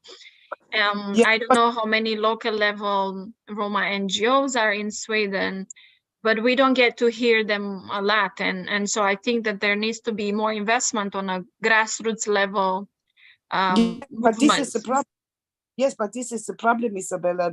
The civil Roma movement is not strong, and as Jan said, we are divided in different groups, and this is used against us. It has never been a favor or push. For me, it's shit. I don't like it, because if we could unify, because when we are criticized by majority, they don't look if you are Finnish Roma or Sinti. I mean, then we are judged as a collective. And that's why I think we should work as a collective, despite we're different groups, Roma groups, but we haven't got there yet. And the reason why I work in my city now is because there is no institution or no structure who really gives the support to the daily life, the needs or problems Roma are facing. So that's why I went there. And there is a need for this, but it should not be on behalf of Roma NGOs. But sorry to say, even before the civil servants, Roma civil servant, there was never a strong organization of Roma, and this is our problem here. And it is like in many other countries, because of the organizations are dependent on fundings. And so that's why it's difficult to organize a collective NGOs, to work to be unified in solidarity. So there are strategies who are working against us. And sorry to say, not too many Roma from Sweden have been on international or European level. So Right. they don't know it, you know. I know it because I have been there, but they don't. So they maybe don't see the positive, how to say it. No, they don't. And more, they don't even care what's happened outside Sweden, as long as I get my fundings and can do my local projects. Yeah, and I understood when we had some meetings with some of the civil society. I won't say names because we are on a live streaming, but I've also understood that there is some level of exhaustion in Sweden about monitoring reports. You know, Roma being asked to do reports, but then they are not really, and this is what I've seen also in the RCM report, they're not actually involved in the preparation. They are just being asked sometimes for input, and they don't get to see the final product. There is no access to some of these monitoring reports that the different authorities in Sweden are doing. And so transparency of information, I've seen it's also an issue. But then back to your point on civil society not going out of Sweden, and that's actually something that happens not just in Sweden, but I think it happens in all the Nordic countries, in most of the Western European countries, where you see that there is this this situation where on the one hand, Roma NGOs, they keep to themselves in their own countries. They don't really communicate, or if they communicate regionally. Let's say Sweden will communicate with Finland, with Norway, but not really beyond that. But also we don't really reach out. The ones that historically have bigger experience, let's say, with civil society and organizing as a movement, we don't actually reach out too often to the NGOs in Sweden, in Finland, and we don't have these exchanges unless it's part of a project, unless it's part of a, I don't know what initiative. So that's why I think that the strength, when you don't have such a strong civil society across European countries, the strength of it all would be to try and invest in this transnational type of coalition to find solutions to, because like, as you said, there is also a question of money. Because people say, oh, but you can do things without money. Yes, you can do things without money when you have the other capacities, when we have the knowledge. But when yourself, you have to learn about stuff, you have to improve your abilities, your capacities, your skills. You do need training, you do need to learn, you do need to have access to other institutions type of information. And you don't just read and all of a sudden you become smarter than you were yesterday on your own alone. There are people that can do that, obviously. And so I do think that if we then invest in each other transnationally, we don't look at ourselves, as you said, as just people from Sweden, from Finland, from Romania, but just Roma, because anyhow we are looked at as gypsies anyhow, regardless from where we come from. I think then there is a chance that, you know, maybe in a few years, we will have more common messaging, we will have more power to demand things, and there will be more accountability and transparency on the part of the governments. Yes, I think this is very crucial, the transnational, because we have to recognize that we are judged as one group across the globe, actually. And this is why I think we need to have a transnational movement to fight all against this. But, you know, there are some very strong activists in Sweden too. But, and why it has been, I mean, why it look as it look that the Nordic countries are there and not in connection with the rest of Europe is also because I think the movement in Europe also always thought that in Nordic country the situation are so much better, but it is not. And now finally it's getting out that it is not. And I think it have been more obvious because we have also changed the perspective. You know, when I entered the party, for me, it was so important to go from Roma as a social issue to a human rights issue, you know. And now we can see that when we look at from that perspective, we don't look at social issues as poverty or segregation in that manner as we did before. Right. Now we have a more clear human rights perspective. Then we can see, oh my God, even in Sweden, who is that democratic and gender equality country, you know, all these, we can see, oh my God, the situation on rights is just the same as in the other countries. Even though we have better living conditions like in housing, you know, food on the table, all this. But that is because the general living condition for the Swedes are higher than maybe in Bulgaria. You know, yeah. So this is the difference, but the anti-gypsies has the same color. Absolutely. Yeah. Absolutely. And yes, and you guys went there from Romania, some of you, to Sweden and Finland. So you know, you took with you a lot of luggage. Yeah. I think it is the biggest Roma diaspora ever when the slavery ended. Is that what you mean? No, even with the second wave, when, you know, when Roma got to the Scandinavian countries, and that's why when I speak to Roma in Scandinavian countries, I like it because it's like the same language I speak at home, basically. Yeah. But that was after the slavery, the biggest wave. Yeah. Exactly. Yeah, and then the second wave is when the communists fall. Yeah. In the eastern part. I think they are getting ready in there. Yes, I hope so too. Right, Lina? Yes, and I see that actually this, I don't know, we can have maybe as a conference is the design of coffee break conversations, you know.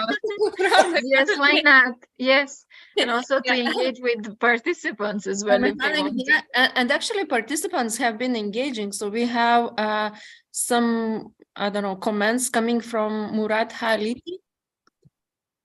If you see, he's pointing basically where there is a contact point in Sweden at Ministry of Employment Division and Discrimination. But I'm sure that Soraya Post and Isabella know these people or have been working with these colleagues, Miss Malise Nilsson. Yes. Yeah, so it's not, maybe to Murat's comment, it's not that civil society or colleagues do not know where those coordination points are, but you know, the power, the mandates of those contact points to extend the engagement with the civil society.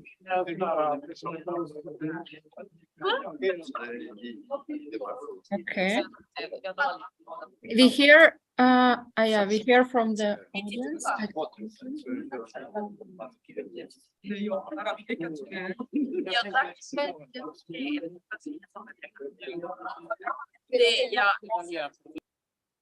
Okay.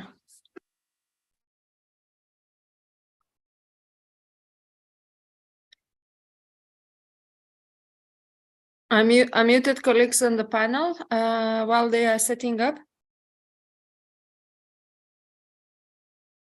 Okay. Okay, yeah, now can you unmute?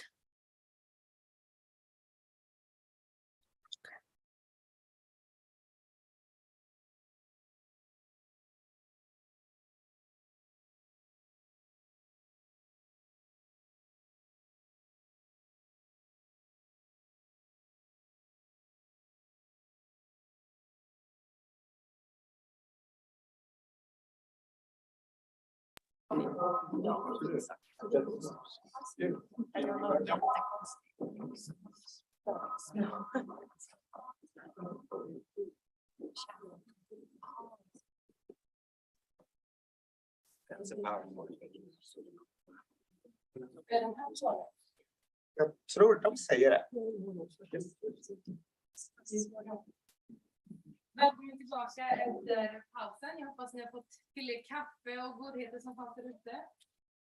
Jag vill säga att jag heter Valeria och vill börja med att tacka våra samarbetspartner i det här som gjort det möjligt att organisera den här viktiga konferensen. Men jag vill också tacka alla som närvarar för att vi ska kunna göra en skillnad tillsammans för att motverka antiziganism på olika nivåer. Och tillsammans med Jan har ju vi organiserat och samordnat den här konferensen där vi bland annat nu kommer att höra mer utav Jan där han kommer ge oss lite mer ingående resultat av CHACHIPEN-rapporten. Vi har ju också med oss idag romska akademiker, personer från civilsamhället men också representanter från myndigheter och organisationer. Och det tycker jag är jätteviktigt att vi ska kunna göra den här stora skillnaden tillsammans. Men jag vill också passa på att lyfta gårdagen. Vi har arrangerat ett studentmöte från enheten kritiska romska studier. Och det som kom upp där, viktiga aspekter kring hur vi kan bland annat motverka antiziganism på olika nivåer. Och den här programpunkten är uppdelad i 2 delar. Första delen kommer Jan att presentera närmare rapporten. Och så kommer det att fortsätta med att Abedin Denay som jobbar på Institutet för språk och folkminne. Men han är här i egenskap av privatperson. Han kommer ge lite input på och reflektera kring sporten. Senare så kommer även Sunita som är människorättsaktivist men också försvarsadvokat att ge oss en inblick i hur rättssystemet mot kampen mot och vi kommer även höra hörs inte det är bra.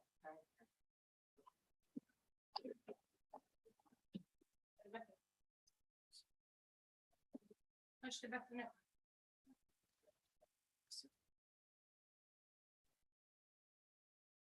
Är det bra nu? Ja, det.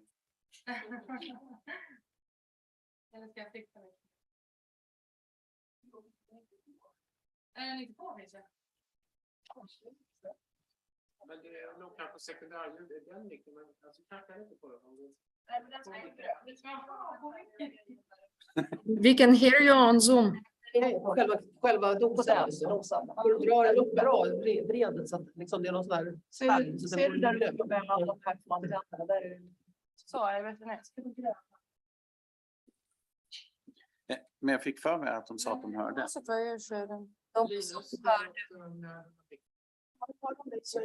Tekniska. Yes, we hear. Yes, thank you. Ska jag köra om eller vad tycker ni? Var det bra? Vi fortsätter. Jag ska också bara introducera Solvor Mjöberg Lauritsen som är docent i pedagogik och kommer från MF Vetenskapliga högskolan i Oslo. Och hon kommer ge oss en inblick i hur akademin kan göra för att bekämpa antiziganism och motverka antiziganism. Så jag vill ge över ordet till Jan Selling.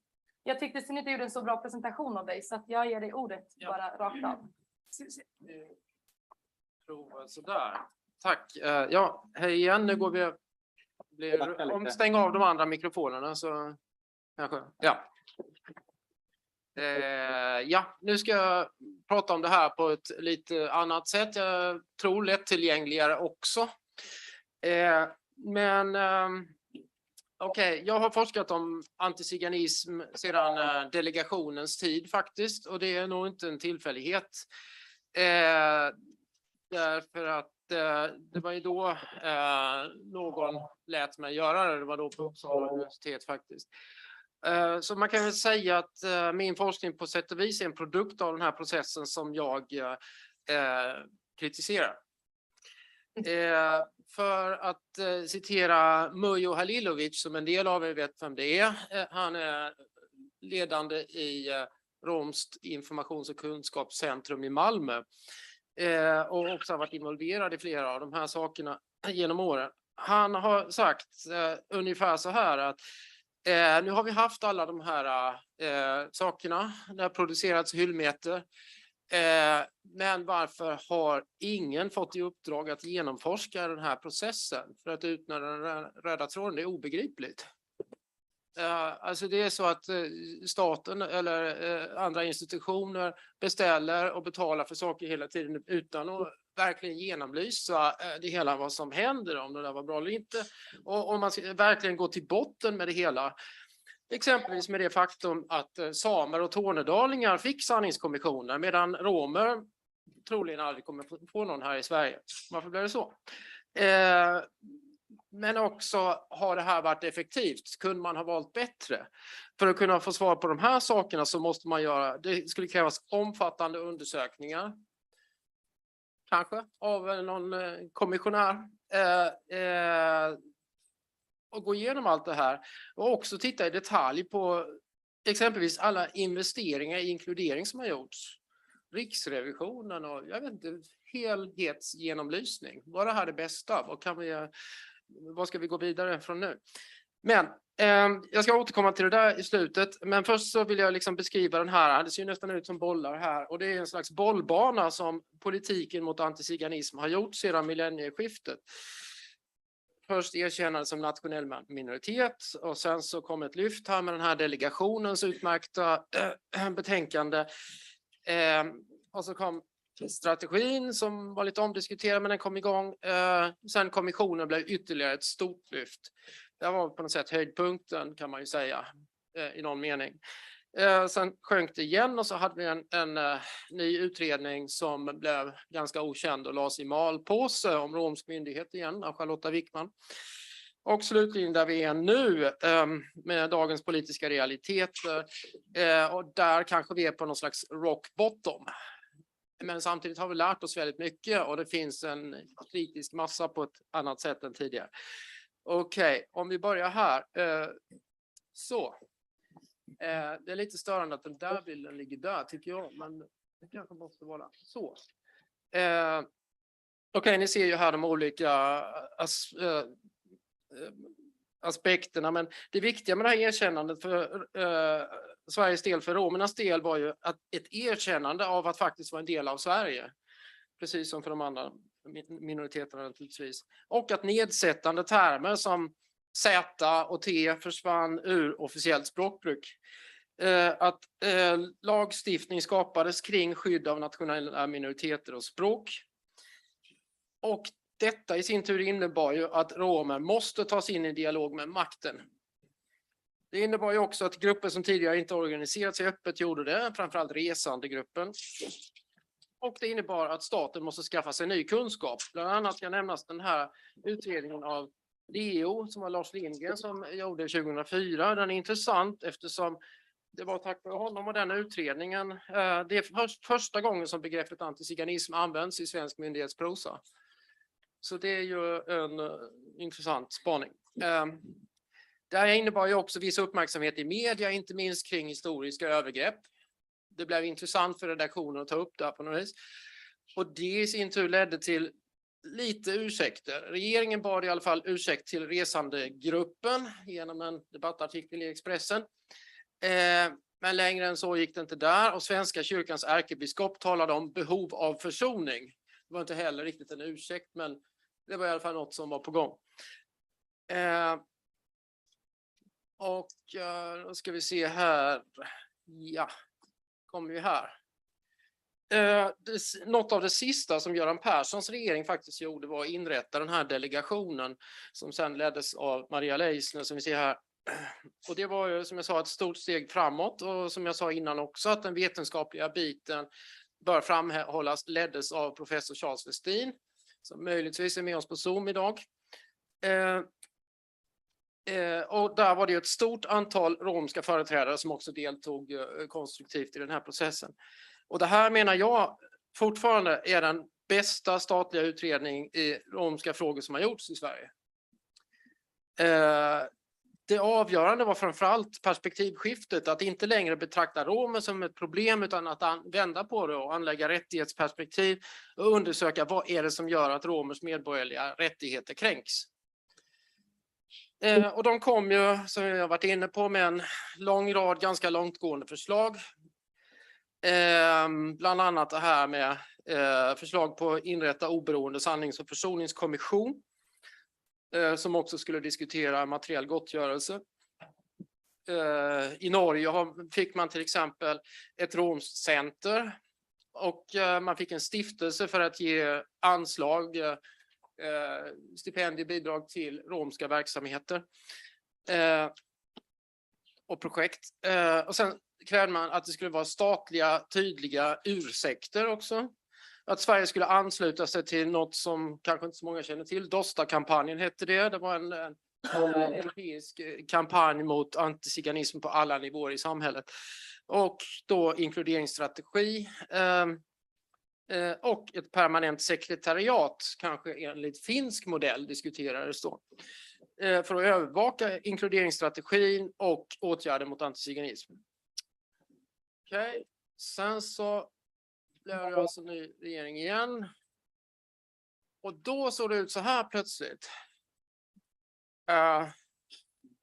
Vi ser ju här den liberala arbetsmarknadsministern Erik Ullenhag som ska säga, han har ju också intervjuat i den här naturligtvis. Och då som idag i efterhand har han alltså ett gott förtroende bland romer. Men vi ser ju också att det fanns andra krafter i regeringen. Ni ser där nere. Där har vi migrationsministern Tobias Billström som samtidigt som alltså Erik Ullenhag gjorde liberala progressiva förslag så var det andra delar i regeringen som förde en rakt ut antiziganistisk politik, inte minst Tobias Billström. Och min tolkning här nu som forskare, det är intressant vad Thomas eventuellt har att kommentera på det här sen, är att Ullenhag drev igenom det han kunde, men det blev ett rejält avsteg från delegationens förslag. Det mesta ströks ju bort. Så det som blev av det hela var ju egentligen framförallt den här strategin för romsk inkludering. Det var ju nu inte heller en svensk uppfinning utan det var ju för att anpassa sig till dåtidens EU-standard. Med betoning på dåtidens. Ur mitt perspektiv som forskare är det problematiskt att den svenska inkluderingsstrategin alltså inte överhuvudtaget gör någon analys av antiziganism. Det låter jättekonstigt men det är så. Och det är också problematiskt att strategin endast omfattar en del av den nationella minoriteten romer. Den del som anses leva i så kallat utanförskap. Det här begreppet utanförskap var ett ideologiskt begrepp som kom fram under den här tiden. Som är i sig ganska stigmatiserande och sätter en slags orsakssamband som i praktiken stämplar hela grupper. Det begreppet är alltså vägledande i den här texten, inkluderingsstrategin. Den andra delen i Ullenhags paket var ju den här vitboken som vi då skulle dokumentera som vi vet under 1900-talet. Som forskare är ju min kritik, som jag framförde även då, att det var ett misstag att begränsa det till 1900-talet. Det ledde helt konkret till att då, medan den produceras, fortfarande pågående antiziganism i form av Billström och polisen inte ens kunde diskuteras i det här vitboksarbetet. Jag menar också att det var ett misstag att bara fokusera på offrens vittnesmål, men inte utkräva historiskt ansvar av förövarna, vilket en sanningskommission skulle ha gjort.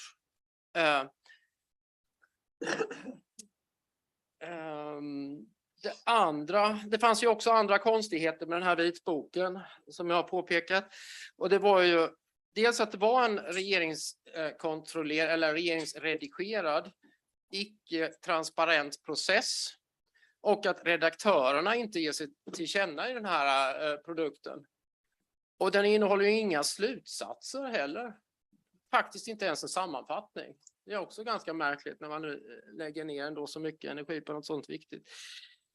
Trots allt det här är det ju ändå en viktig dokumentation som man kan använda för att belysa.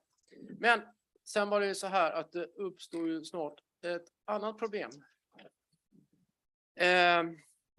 Det här tidningsklippet har jag, apropå Elin Thomasson som nämndes innan här, hon har ju arbetat med att som museiperson förvalta Rosa Taikons kvarlåtenskaper och det här är ur Rosa Taikons klippbok. Det har hon saxat ut och skrivit lite ironiskt under. Så här ser folk ut när de blir ertappade liksom. Och det var ju alltså så här att när den här vitboken höll på att slutredigeras, då var det faktiskt, så var det Dagens Nyheter, det var Niklas Orenius och en anonym källa inom polisen som gjorde att det här avslöjades, den här registreringen. Skandalen var ju fullständigt enorm och följderna för den romska frågan var jättepositiv. Plötsligt fick romer och den romska saken sympati i massmedia och politik. Jag vågar påstå att det här är det mest positiva som har hänt för att pusha romska rättigheter sedan Katarina Taikons kamp. Ansvariga ministrar fick ju närmast panik. Ullenhag gjorde det bästa möjliga utifrån sin horisont igen. På mycket kort tid stampades fram då en kommission mot antiziganism. Som sagt, med Thomas Hammarberg som vi vet i spetsen och en romsk majoritet, så fick den en otrolig moralisk auktoritet. Och naturligtvis med den här tajmingen då. Men upplägget skulle ju visa sig ha vissa brister som kanske kunde ha undvikits om man, som man brukar göra, hade utrett förslaget på en kommission ordentligt.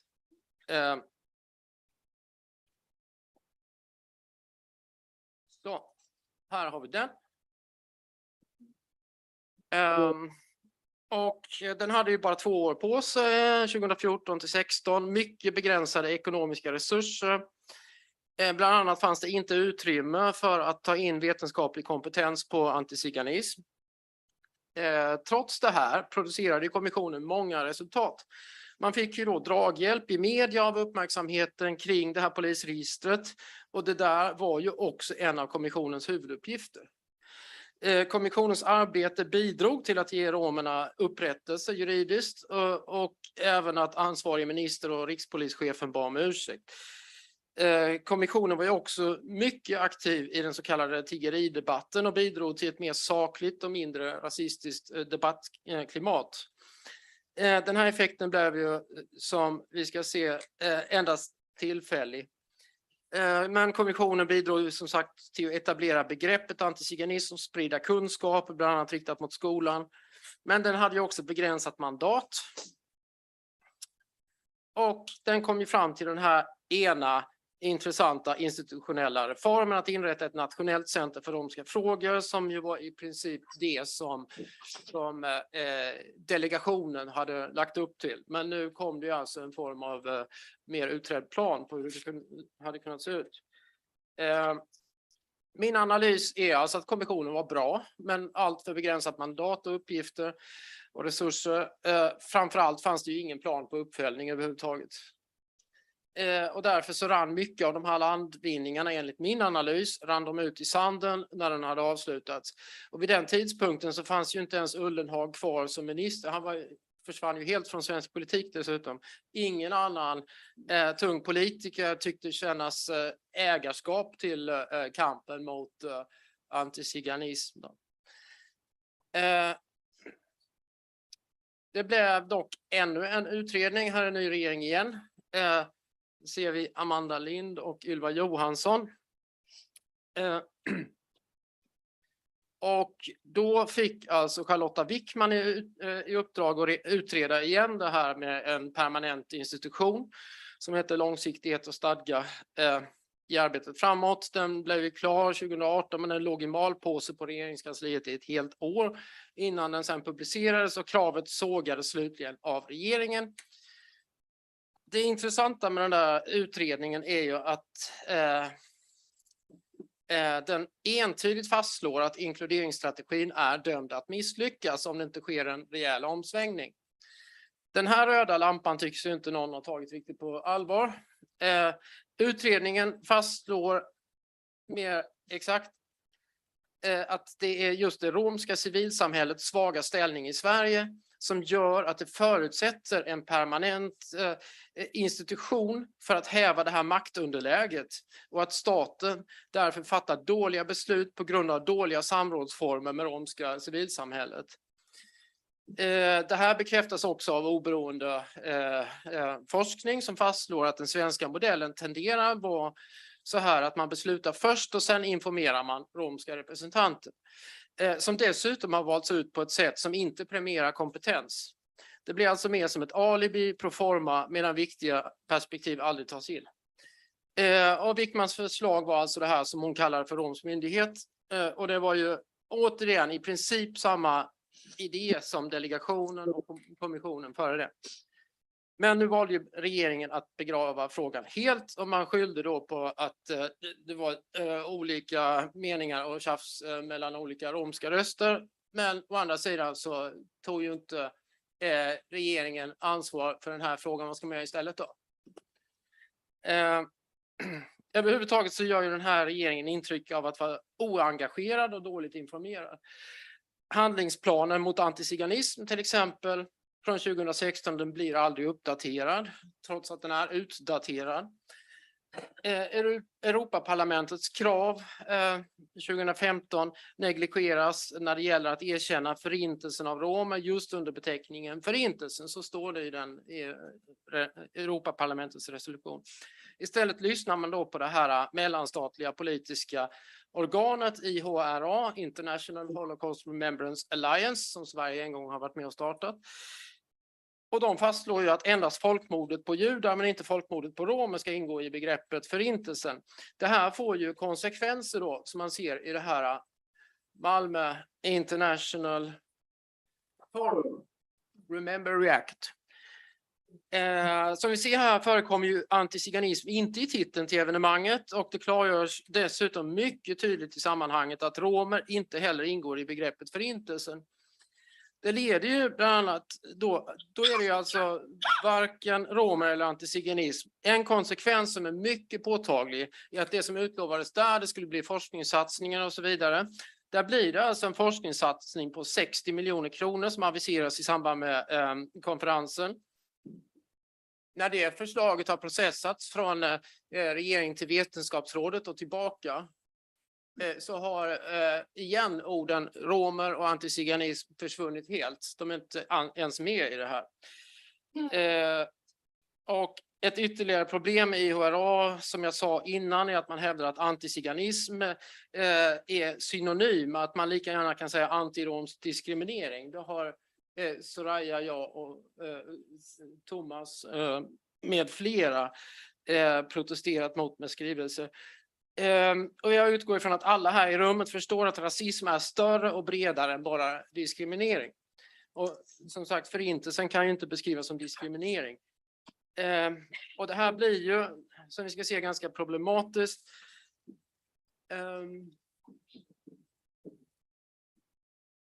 Nu ska vi se, vad var vi där då?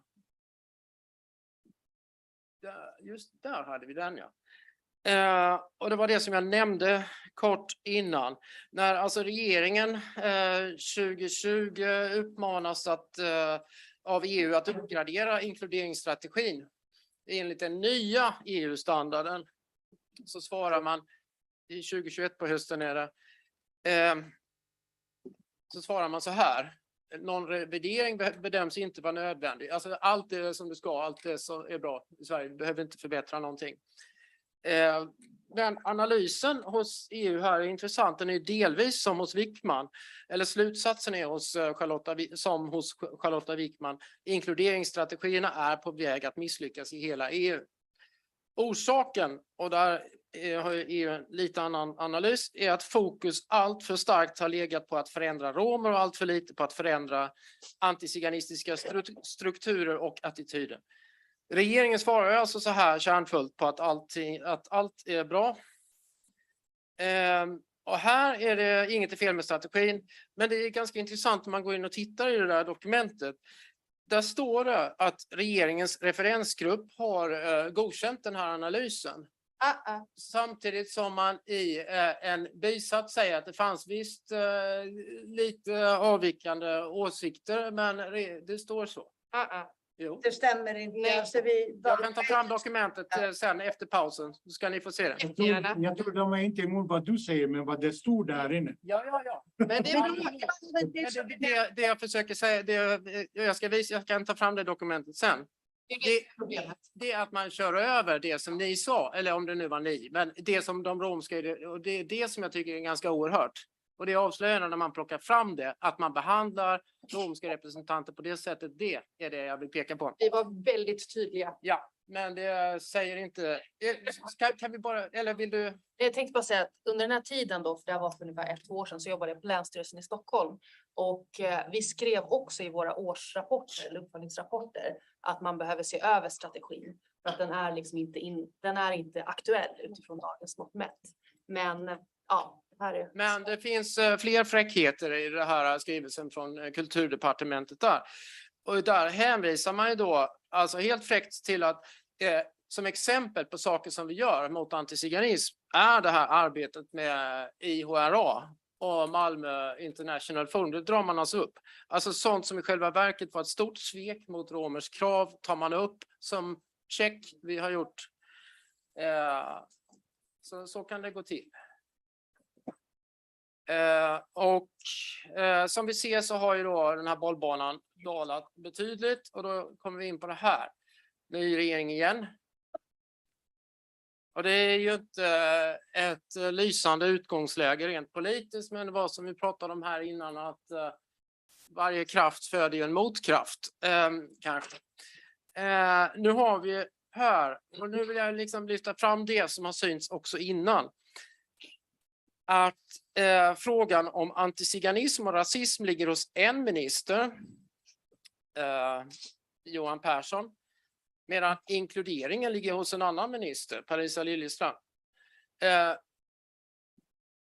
Romers rättigheter var ju nu inte en stor fråga i valet 2022, men Johan Perssons parti hakade ju på strax före valet på Expressens faktiskt rasistiska rapportering om Romani Chrysi och krävde då vi ska förbjuda Romani Chrysi. Och här måste jag kanske förtydliga den så kallade hederskultur som beskrivs av Expressen i de här fallen av Romani Chrysi som tas upp är avskyvärt patriarkal. Men det generaliseras och bedrivs häxjakt på romer i allmänhet som gör att Expressen faktiskt underblåser antiziganism med sättet som man skriver om det här. Man kan faktiskt vara emot både patriarkat och rasism samtidigt. Det kallas med ett fint ord intersektionalitet. Men det kunde varken Expressen eller Liberalerna. Samtidigt har vi på den andra kanten där Moderaterna som ända sedan 2010 har arbetat intensivt för att få till ett nationellt tiggeriförbud. Trots att det antagligen är ett dåligt sätt att lösa problemet på och att tiggeriförbud som Sunita har visat skulle strida mot grundläggande fri- och rättigheter. Och nu är det dessutom så att regeringen har ett populistiskt högerparti i baksätet som har varit ogenerat antiziganistiskt genom åren. Förutsättningarna är ju så här som de är, men alla ska ju få sin chans. Kanske. Nu ska vi se här nere. Ja, då kommer vi väl här. Och då är det lite annorlunda uttryckt än jag gjorde innan med de här med rekommendationerna. Holistiska perspektiv, det är ett begrepp som Mujo Halilovic älskar. Det handlar så här, man kan förklara så här. Man måste upphäva den här märkliga tudelningen som har gjort inkludering till en kulturfråga och rasism till en arbetsmarknadsfråga. Ett holistiskt eller helhetsperspektiv skulle utgå ifrån att antiziganism är både strukturell och diskursiv.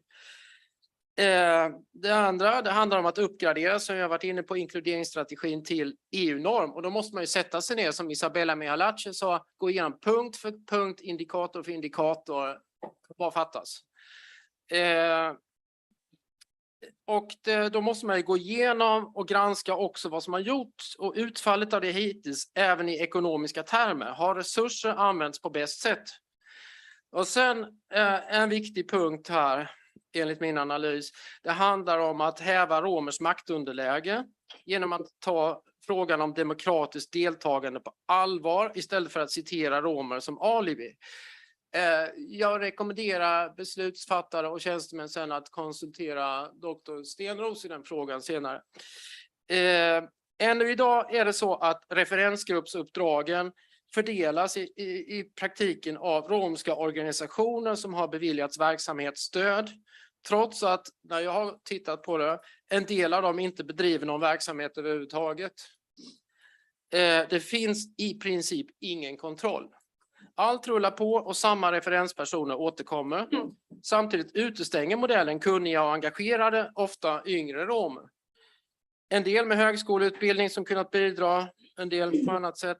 Statsmakten måste, menar jag, ta ansvar för att skapa ett bättre system.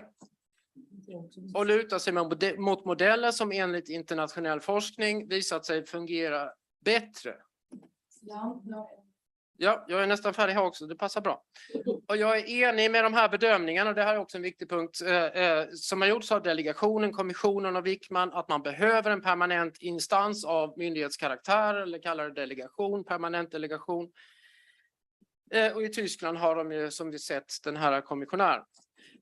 Och sen slutligen, det talas mycket om vikten av kunskap och forskning, men forskning måste finansieras och ges infrastruktur. Jag bedömer att staten borde inrätta ett forskningscentrum om antiziganism vid något svenskt lärosäte. Även det har man i Tyskland. Universitetet i Heidelberg har en sådan. Som har kommit till och där det också finns ett Romani Fellowship. Alltså tillsammans med romska organisationer. Och vad gäller förintelsen så måste ju Sverige ta samma historiska och politiska ansvar mot den romska gruppen som gentemot den judiska. Det handlar om benämningar, minnesdagar, planerade museet, forskningsfinansiering och inte minst politiskt erkännande. Ni kan ju ladda ner och läsa och gå på djupet på den här rapporten sen. Nu tror jag... Tack.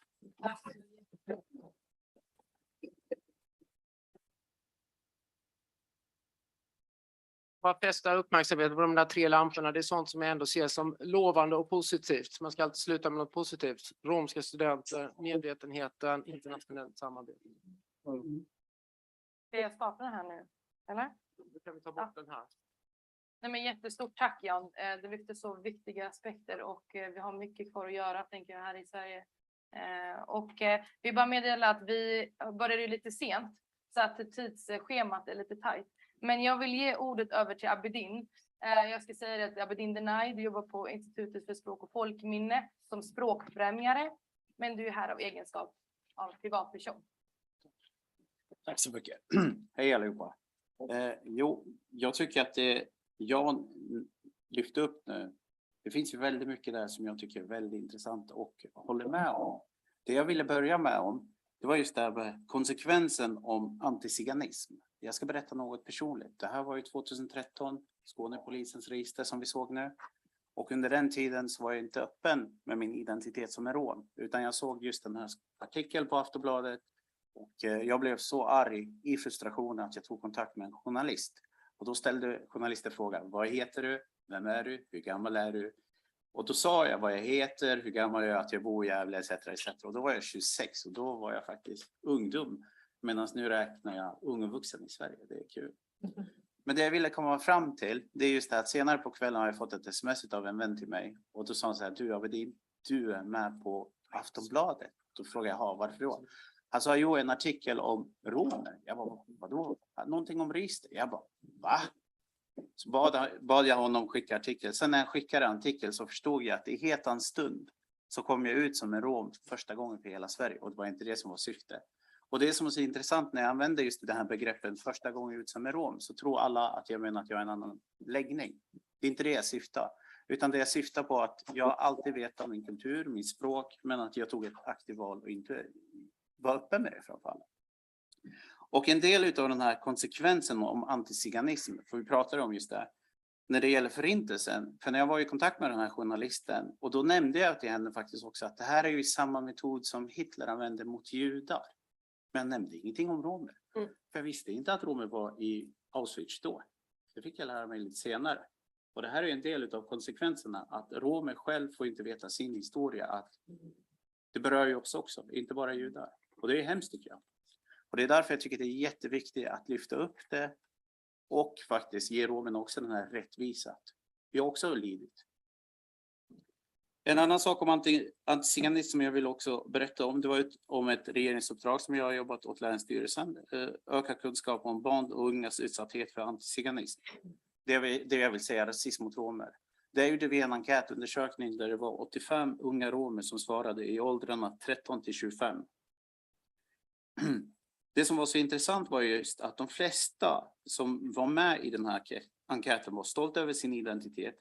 Samtidigt levde en majoritet med erfarenhet av trakasserier och det var vanligt att man kände en oro för att bli dåligt bemött. Många upplevde dessutom beskrivningar av romer sällan eller aldrig som positiva. De kände sig inte bekväma med att vara öppen, att man är rom. Och samma sak när det gäller till exempel skolan. Om man berättade att man kanske blev utsatt för antiziganism, då försökte lärarna vifta bort det. Typ att det är inte allvar, släpp det. Det här är ju skrämmande tycker jag. Man måste ta antiziganism på allvar. Och vad det gäller strategi för romsk inkludering till exempel, där nämner man inte heller något om antiziganism, hur man ska arbeta med antiziganism. Jag vet inte hur många som känner till, men strategin består ju av 6 punkter. Och det är de här personerna som är en del av den här strategin. Personer som inte har en utbildning, personer som inte arbetar eller har en bostad, hälsa, kultur och språk, eller är med i en förening eller möjlighet i en förening. Och jag tror de flesta här har kanske uppfyller alla punkter. Och då tror jag att ni är inte målgruppen till den här strategin.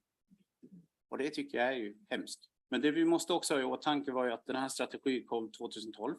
Det var ju länge sedan, 10 år sedan. Men efter det har det också kommit barnkonventionen i lag 2019. Det har även kommit Agenda 2030. Det har även också kommit andra lagar som jag tycker att man måste också ta in i den här strategin. Men en annan sak som jag också tycker är jätteviktig. Hur mäter vi det här arbetet om vi går fram, just som du pratar om, resurserna? Hur kan vi mäta om det här ger något? Och sen skulle jag också våga påstå vad det gäller just antiziganism, att den finns i romska gruppen är de som blir mest utsatta eftersom de är de som är synliga. Man ser det på kläderna att jaha, det är de här. Men också att det finns en bild när det gäller romer att man vill gärna med kollektiv bestraffning. Om en person gör fel, då berör man alla romer. Man vill inte säga att det var den här personen, utan man vill beröra gärna alla.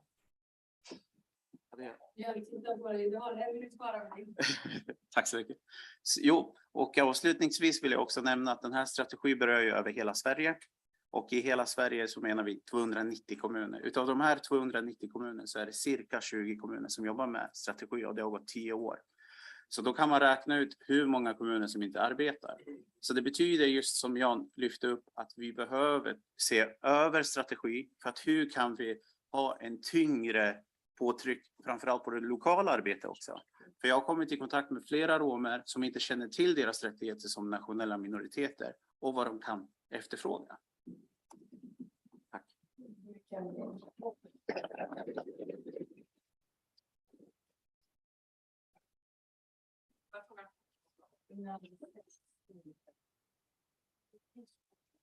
Okej, ja. Jag kan visa dig så. Jag kan visa.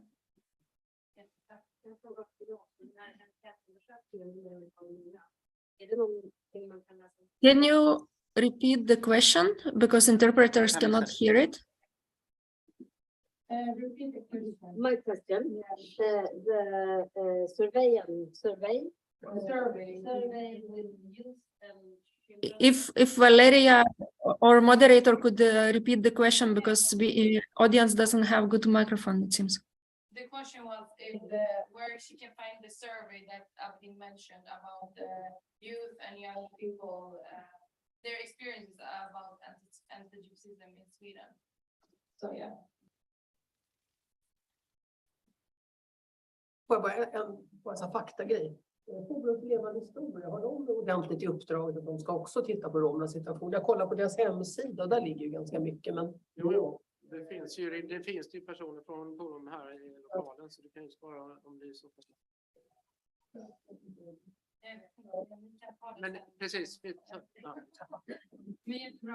Valeria, we will need you to repeat whatever the question was because interpreters cannot hear it otherwise. Thank you.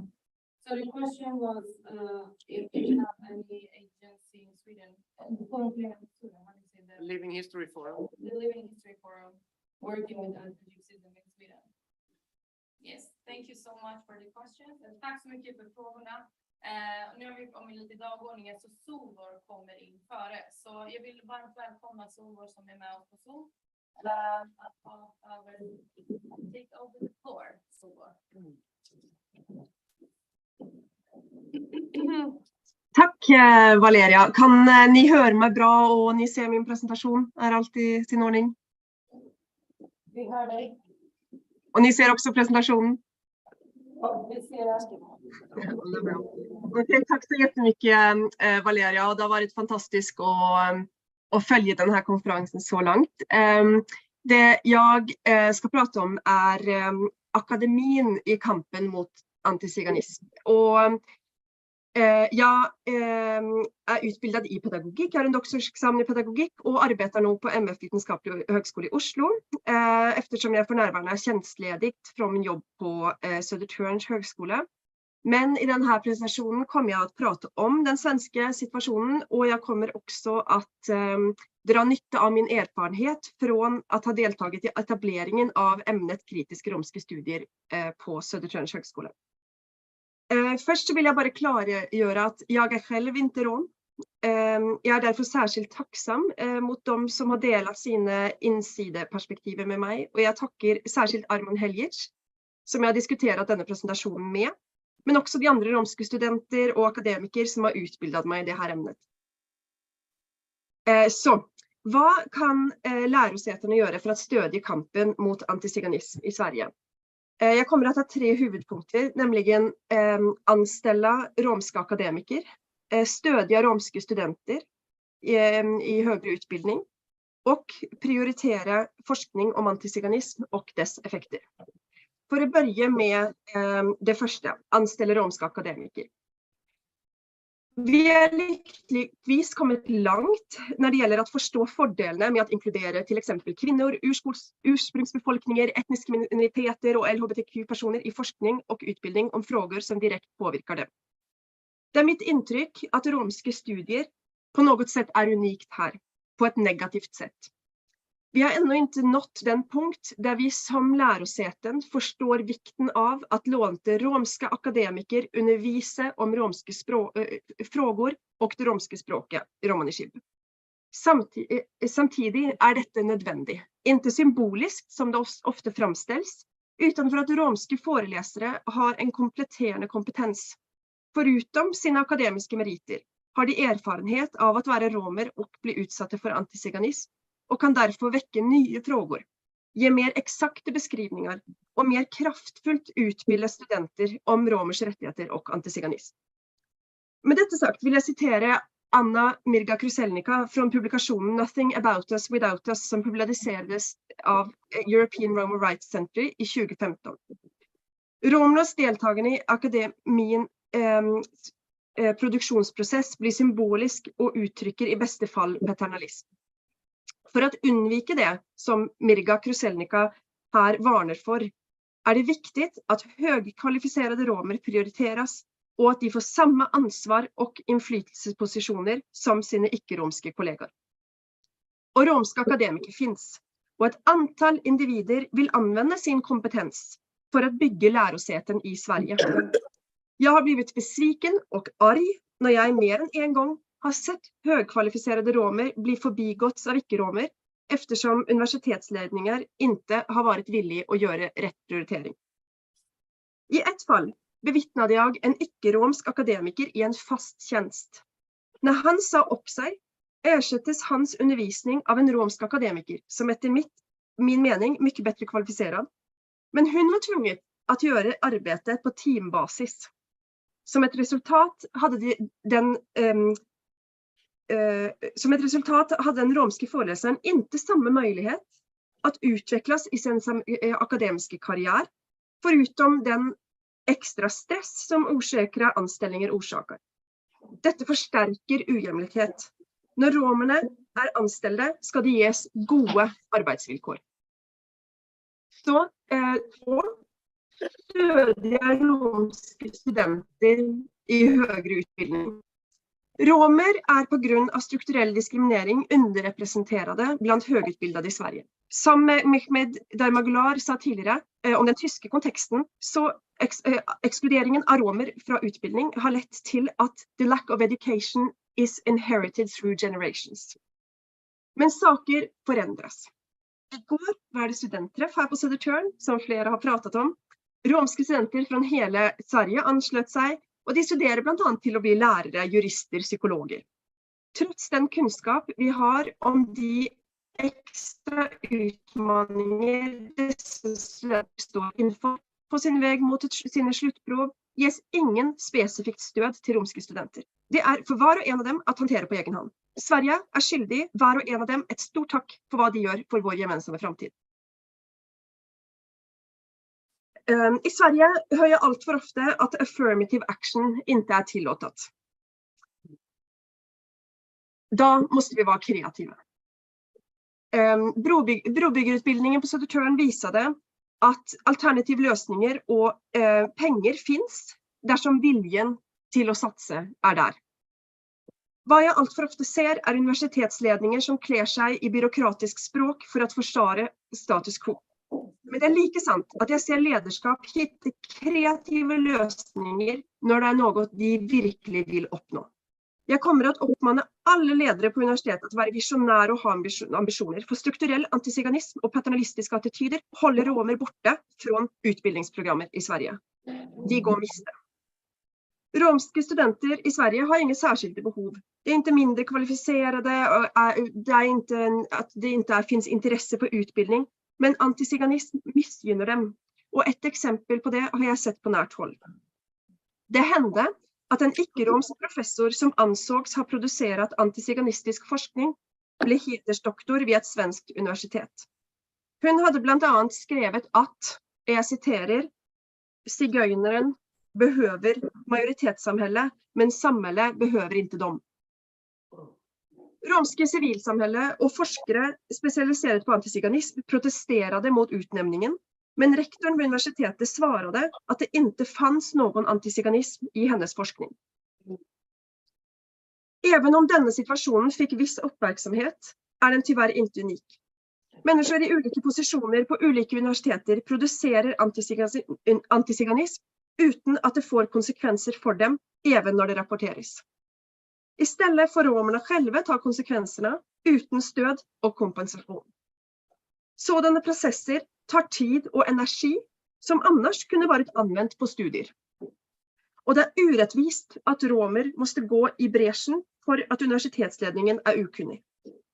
I slutet av denne spesifikke prosess gavs inget stød, ikke ens en ursäkt til de romske studenter og det romske civilsamhället for den smärta som denne prosess hadde orsaket. Rektoren visade at ved det universitetet kommer romer som rapporterer antiziganism ikke at lyssnas på. Kommer romske studenter at kjenne seg velkomne på det universitetet? Kommer de at kjenne seg trygge? Kommer de at rapportere når de opplever antiziganistiske trakasserier? Det bør utredes hvor romske studenter bedre skulle kunne få stød ved svenske universitet. Noen av de initiativ som skulle kunne undersøkes særskilte stipendier til romske studenter, finansiering til en romsk studentorganisasjon for å underlette at de kan støde hverandre, og handlingsplaner mot antiziganism ved universitetene, inklusive et funksjonelt rapporteringssystem. Så til min tredje punkt, prioritere forskning om antiziganism, dess effekt og hvordan den kan bekjempes. Når frågorna om antiziganism diskuteres, en av de løsninger som ofte nevnes at det kunnskap om antiziganism og dess konsekvenser. Men denne kunnskap måste komme någonstans ifrån. Og som vi kunne se fra i foregående eksempel, kan vi ikke ens forvente oss at universitetsledninger skal erkjenne og forstå antiziganism. Om Sverige vil bekjempe antiziganism, behøver vi en gedigen satsning på forskning og kunnskapsproduksjon. For nærværende antiziganism ikke prioriteret. Et eksempel på dette forskning på holocaust, som både Damaglar og Selling har vært inne på tidligere. Eksempelet da altså om den svenske forskningssatsningen i samband med IHRA-konferansen 2021 i Malmö. Ved kartleggingen av forskningsbehovet, nå gjentar jeg en del av det som har blitt sagt tidligere, men jeg tykker det på sin plass. Ved kartleggingen av forskningsbehoven på området klargjorde Vetenskapsrådets oppdragsbeskrivning at romer ikke inngikk i selve begrepet forintelsen, utan skulle inngå i forskningssatsningen som en av de grupper som led under forintelsen, og at satsningen even skulle omfatte forskning om romers utsatthet og antiziganism i dag. I de efterfølgende rekommendationer som låg till grund för det slutliga budgetbeslutet om forskningssatsningen nämndes dock varken romer eller antiziganism. I den slutliga budgetpropositionen för 2022 avsattes en forskningssatsning på 12 miljoner kronor årligen från 2022 till 2026 till forskning om förintelsen och antisemitism. Forskning om den judiska förintelsen och antisemitism är naturligtvis oerhört viktig. Men det är också forskning om den romska förintelsen och antiziganism. Som Dr. Mehmet Daimaglar sa tidigare idag, det är en kontinuitet från holocaust, det romska holocaust, till dagens antiziganism. Som han uttrycker det, upplever romer och sinti i Tyskland att the soundtrack which led to Auschwitz fortsatt spelas och vi må ta ett uppgör med det. Vi behöver en mer grundlig förståelse av antiziganistiska mekanismer. Vi behöver mer utvecklade teorier om fenomenet, inklusive hur det färdas över gränser, kopplingar till andra tankeströmningar som växer fram i vårt samhälle, hur det påverkar och begränsar vardagen till exempel romska studenter och hur det bäst kan utmanas och bekämpas. I Tyskland finns ett permanent, som vi har hört flera gånger nu, i Tyskland finns ett permanent finansierat forskningscenter för antiziganismforskning som har ett nära samarbete med romer och sinter i Tyskland. En annan modell skulle kunna inspireras av Norge, där en professor i antisemitism finansieras direkt från statsbudgetet. Jag tänker att en professor i antiziganism borde vara ett minimum man kan förvänta sig av Sverige. Kort sagt, från ett ståsted inom akademin så uppmanar jag beslutsfattare, forskningsfinansiärer och universitetsledningar att sätta kampen mot antiziganism och främjande av romer på dagsordningen. Anställ romska akademiker, stöd romska studenter i högre utbildning och prioritera forskning om antiziganism och dess effekt. Tack.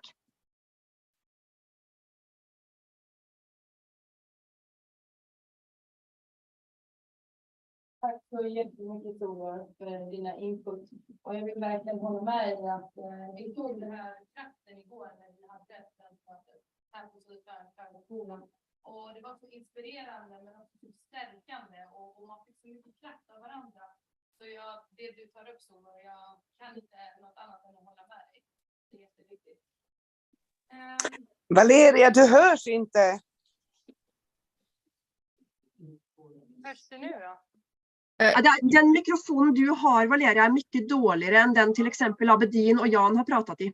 Så det är bättre om du får en av de mikrofonerna. Tack, hörs det bättre nu? Ska jag repetera mig? Ja, gör det. Jag vill säga jättestort tack Solvar för det du nämnde och det du tog upp. Jag vill också lyfta upp att igår på studentmötet så såg vi så mycket kraft och så mycket energi bland de romska studenterna. Och det var så stärkande också. Man gick därifrån med en stark vilja att fortsätta kämpa. Så jag kan inte göra någonting annat än att hålla med dig fullt ut i vad du precis lyfte upp. Så jättestort tack.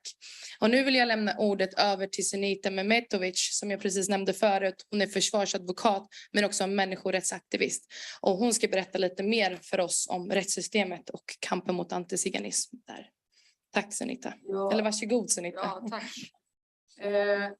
Jag vet att ni är trötta nu. Vi har hållit på länge här idag. Jag tänker inte trötta ut er och prata särskilt länge. Utan det är bra om vi försöker få in en diskussion så att ni också får vara med. Och vi kan diskutera. Vi är en akademisk plattform här och vi har möjlighet att hålla med varandra ute på tankar. I torsdags förra veckan då dödades en romsk man i Aten av grekisk polis. Helt oprovocerat och brutalt. Han skulle tanka. Och han... Vad sa du? Ja, precis. Ja, förlåt. Det är bra att du rättar mig där. Han skulle tanka, han betalade inte för det och då sköt polisen skarpt.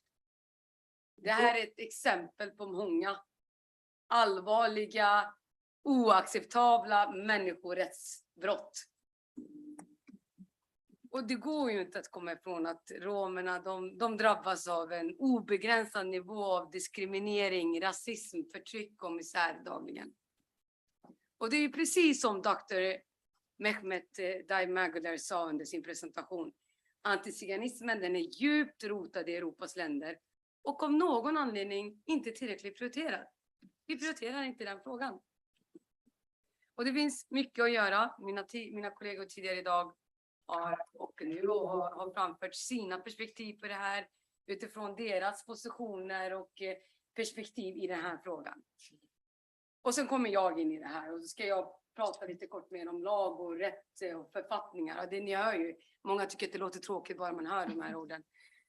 Och därför tänker jag inte trötta ut er och prata särskilt länge om det, men jag tänker ändå ge er några karameller som ni kan få smaka vidare på. Och det är, ja, men hur kan vi med lag och författningar och förordningar förbättra situationen för romerna och arbeta mot antiziganismen? Ett sånt här, om vi ska ge så här, jag gillar praktiska och konkreta exempel. För det är någonting att ta fasta på. Än att jag ska sväva ut med att läsa upp internationella konventioner för er. Det vill ni inte höra. Jag och Jan gjorde en sak för 2 år sedan. Bert Karlsson, som många känner här inne, hade gått ut på sina sociala medier och då uttryckt sig väldigt antiziganistiskt mot romer på sina sociala medier. Att romer, de sköter sig inte, eller som han sa, Z-ordet. De sköter sig inte, de är en fara för det här samhället. De gör inte det de ska. Om ni sköter det bara så kommer vi lösa alla problem. Så sköter det istället för att skylla på majoritetssamhället. Det här är någonting, kontentan, jag citerar inte honom nu. Och då hände någonting som var väldigt intressant utifrån vad vi har hört här idag. För vi är sämre i jämförelse med andra länder på att mobilisera oss romer. Så är det. Vi är en av de sämsta i Europa på att mobilisera oss bland oss romer. Men där hände någonting intressant. För då var det flera romska ungdomar från olika plattformar som skrev till mig. Så inte har du sett det här på sociala medier? Har du sett det här? Så det blev någon snöbollseffekt. Väldigt många tog det väldigt kränkande. På TikTok spred sig det här. Och jag bara, men det här måste vi göra. Jag ringde till Jan. Jan, vi måste göra någonting. Vi måste agera. Vad ska vi göra? Och Jan var på mig. Han bara, du måste prioritera det här. Vi anmälde Bert Karlsson. Och då ska ni se vilken situation. Alltså det blev verkligen en effekt av det här. För vi anmäler Bert Karlsson. Bert Karlsson reagerar jättekraftigt mot det här. Och säger, men vad är det för tokigheter? Hur kan man anmäla mig? Och det här är ju inte. Vi anmäler honom för hets mot folkgrupp. Jag kanske ska säga vad brottet är också. Hets mot folkgrupp. Och det blir en polisanmälan. Och då så går Bert Karlsson ut och då säger att det här är ju fruktansvärt. Att statens resurser ska gå på det här liksom. Och skriver då att Singoalla har hört av sig till honom och sagt att han minsann inte, att det är okej att använda ordet Z, och Singoalla hade gått bort också. Så han får med osanningar. Då skrev vi en artikel också. Och i den här vi ville ha den här awareness raising som mina kollegor pratar om idag, inte sant? Awareness raising pratar man om. Hur ska vi liksom lyfta upp de här frågorna? För det är vårt ansvar att göra det. Ingen annan kommer göra det åt oss. Och det var det vi ville åstadkomma med det här. Och det gjorde vi också. Vi skrev en artikel och det blev ännu större. Sen så kom justitiekanslern titta på den här frågan. Polismyndigheten titta på den här frågan. Eller åklagarmyndigheten titta på frågan. De kom i och för sig fram till att vi har ju en yttrandefrihet. Den är starkt reglerad i internationell och svensk lag. Så att han fick yttra sig på det här sättet. Han blev inte bötfälld just utifrån rätten till yttrandefriheten så att säga.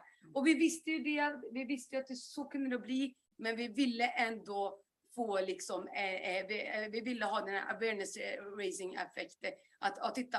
Så att man liksom på något sätt genom sina medel kan få bort de här fördomarna och förtryckande mekanismerna som finns inrotade i systemet. Allt det här finns på nätet för den som är intresserad. Det är bara att googla Bert Karlsson anmäl så får ni upp allt. Det var en sån sak. Snöbollseffekten, inte sant? Det är den vi ska jobba med. Snöbollseffekten. Och det gör vi ju. Det gör vi ju som Solveig var inne på och mina kollegor om den här konferensen som vi har nu. Och vi har en grupp full av fantastiska romska studenter över hela Sverige som är här samlade. Alltså ni förstår inte. Ni förstår inte hur unik det är. Ni är framtiden. Ni är vår framtid. Ni kan vara med. Ni måste engagera er. Och vi måste mobilisera oss. Det är det mina kollegor pratat om i den tidigare paneldebatten. Det är väl en punkt. En annan punkt jag kan bara kort nämna, det är väl, det kan jag säga lite kort om tiggeriförbudet. Varför är det intressant? Jo, för att nu har vi en ny regering. En ny regering som vill förbjuda tiggeri på nationell nivå. Det ska tillsättas en utredning, det här ska utredas. Och jag är ju en av dem som har arbetat i flera år mot det här förbudet. Jag har tittat på det här från ett svenskt perspektiv, jag har tittat på det här från ett internationellt perspektiv. Jag har jämfört och tittat till andra rättssystem som Tyskland, som Österrike, Italien, Sverige, Danmark, Norge. Hur ser deras lokala och nationella förbud ut? Jag tillsammans med en professor, Mattias Mörchel, doktor i juridik, en av våra experter på diskrimineringslagstiftning i Europa och critical race theory.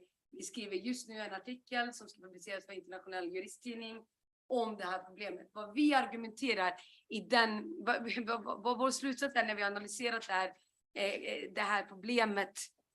För det menar vi att det är utifrån nationell och internationell kontext. Och då har vi också tittat på, det ska jag säga, vi har också tittat på hur internationella samfund som Europadomstolen. Vi har ett avgörande från Europadomstolen om det här. Det första någonsin, Lakatus versus Switzerland, som kom 2021. Där man behandlar det här utifrån människors fråga. Och vad vi argumenterar är att de här flesta nationella och lokala tiggarförbuden har en kulturell, rasmässig betydelse. Okej? Känn efter det. En kulturell, rasmässig betydelse. Och att en synlighet påverkar romer. Vi argumenterar inte för att det här är en romsk kultur, att de flesta tiggarna är romer. Men de har kommit till de här lagarna och förordningarna för att kontrollera minoriteter. Vad vi gör i vår analys, det är att vi tittar på svartarnas utsatthet. Vi tittar på USA, vi tittar på England. För det här har hänt. Historien har repeterat sig själva, mina vänner. Det är ingenting nytt. Vi har sett det här förut. Vi tittar på det, vi jämför, vi analyserar och vi kommer fram till att okej, de här reglerna har kommit till på grund av en kulturell rasmässig betydelse. Hur ska vi göra för att utmana det här? Ja, naturligtvis måste vi jurister bli bättre på att ta fram de här diskrimineringsaspekterna och challenge them in the national court or in the international court. Det är det vi säger, det är det våra slutsatser är. Det kommer publiceras i februari för den som är intresserad. Det kommer finnas på nätet. Det är snälla. Tack snälla för att ni lyssnade. Tack så jättemycket.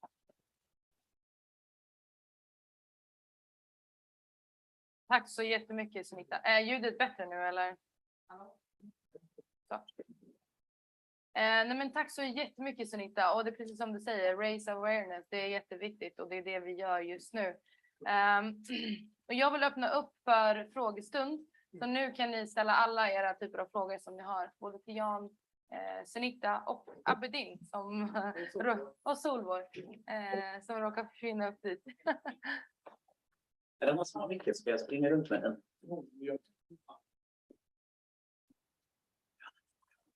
Jag skulle bara vilja höra vad han hette i efternamn, den här Mattias som du nämnde lite snabbt som du har. Mattias Mörchel. Mörchel. Med tysk stavning. Ja, med tysk stavning. Där uppe är en fråga. Yes.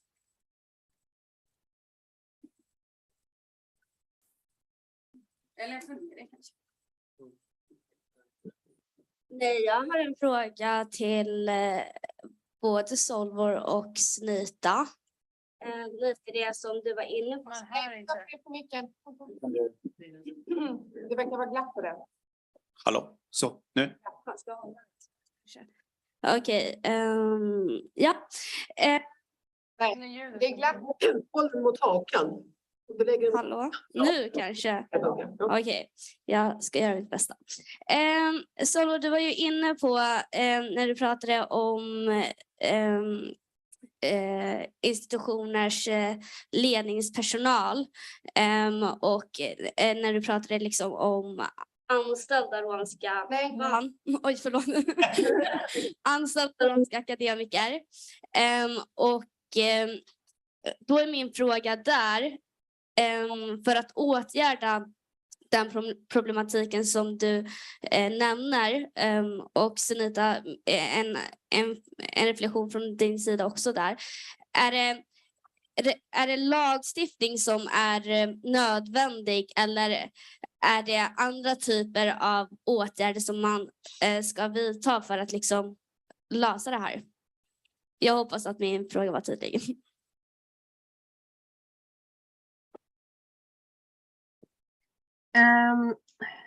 Ska jag börja, Sunita, så kan du ta över? Ja. Det är klart vi ska börja. Det var intressant till dig. Nej, det är en intressant fråga. Jag är ju inte jurist. Det är Sunita, så du får fundera på det där, Sunita. Det jag kan säga från mitt perspektiv är att väldigt ofta så är ju alltså vem som blir anställd. Det är liksom delvis så finns det ju riktningslinjer som man måste följa, och delvis så är det personer som alltså enkeltpersoner som utgör det jobbet. Och jag tänker att det finns även om det inte finns en lagstiftning så säger man måste anställa romer, man ska liksom alltså sant, och man får ju inte diskriminera, och det är mycket, alltså det finns ju en lagstiftning där, men det finns också tolkningar, det finns olika prioriteringar, och det jag bara inte ser, det är att universitetsledning ser på detta som en nödvändig kompetens, något jag tycker att det är. Och jag tänker att det finns rum för att lysa ut stillingar som efterfrågar den kompetensen som finns bland romska akademiker. Till exempel Dr. Marco Stenros, som jag har hört här. Han pratar svenska. Varför har vi inte klarat att få honom till Sverige? Få han anställd? Jag fattar att han har mycket erbjudande, men liksom, vi behöver hans kompetens så mycket här i Sverige. Och jag skulle gärna se att ledningen använder sin position till att lysa ut och få honom hit. Ursäkta, Finland. Jag vet att också vill ha honom, men och även andra. Så det är väl det jag tänker, att, och jag tror att hade man haft om man på universitetsnivå hade haft någon slags handlingsplan mot antiziganism, handlingsplan för att främja romska rättigheter inom universitet. Vi ser att i USA till exempel så har man handlingsplaner som är ganska konkreta för att bekämpa antiziganism och åtgärder till exempel för slaveri, universitets tidigare inblandning i slaveri och sådana. Alltså det går an att göra saker i den strukturen som redan finns. Och om man hade verkligen förpliktat sig på det, så hade vi sett en annan verklighet än det vi ser idag.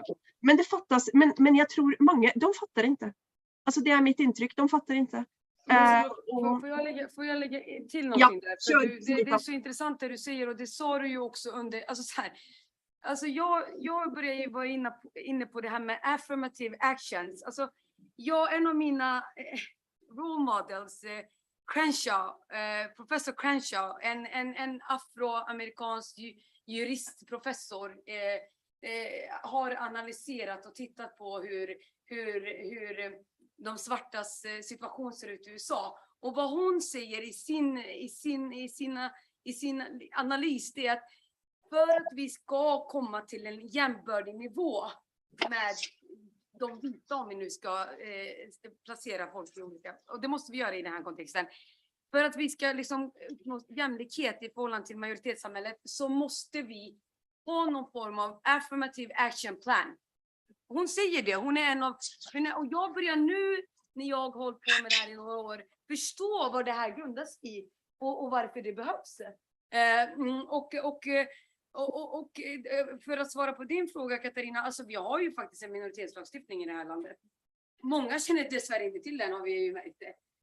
Myndigheterna vet inte ens hur de ska tillämpa den. Vi har avgöranden från GO där man också säger uttryckligen att man måste förhålla sig till det som framgår i de reglerna, och att man inte gör det.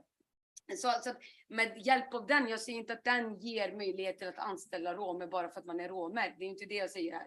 Men vi har ju bestämmelser som på något sätt lyfter fram att det här är en minoritetsgrupp som har funnits i Sverige över 500 år och att vi måste respektera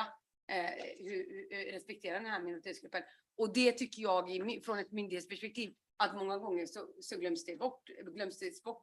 Och det anspelar väl på det du Solveig har pratat om lite grann också. Ja, men ja, det var det. Valeria, kan jag bara få lägga till, för jag vill också gärna bygga in en kommentar här som har kommit till Q&A från Lilland Støen. Är det okej? Ja, okej, men så där jag måste ha lite handen där. Ja.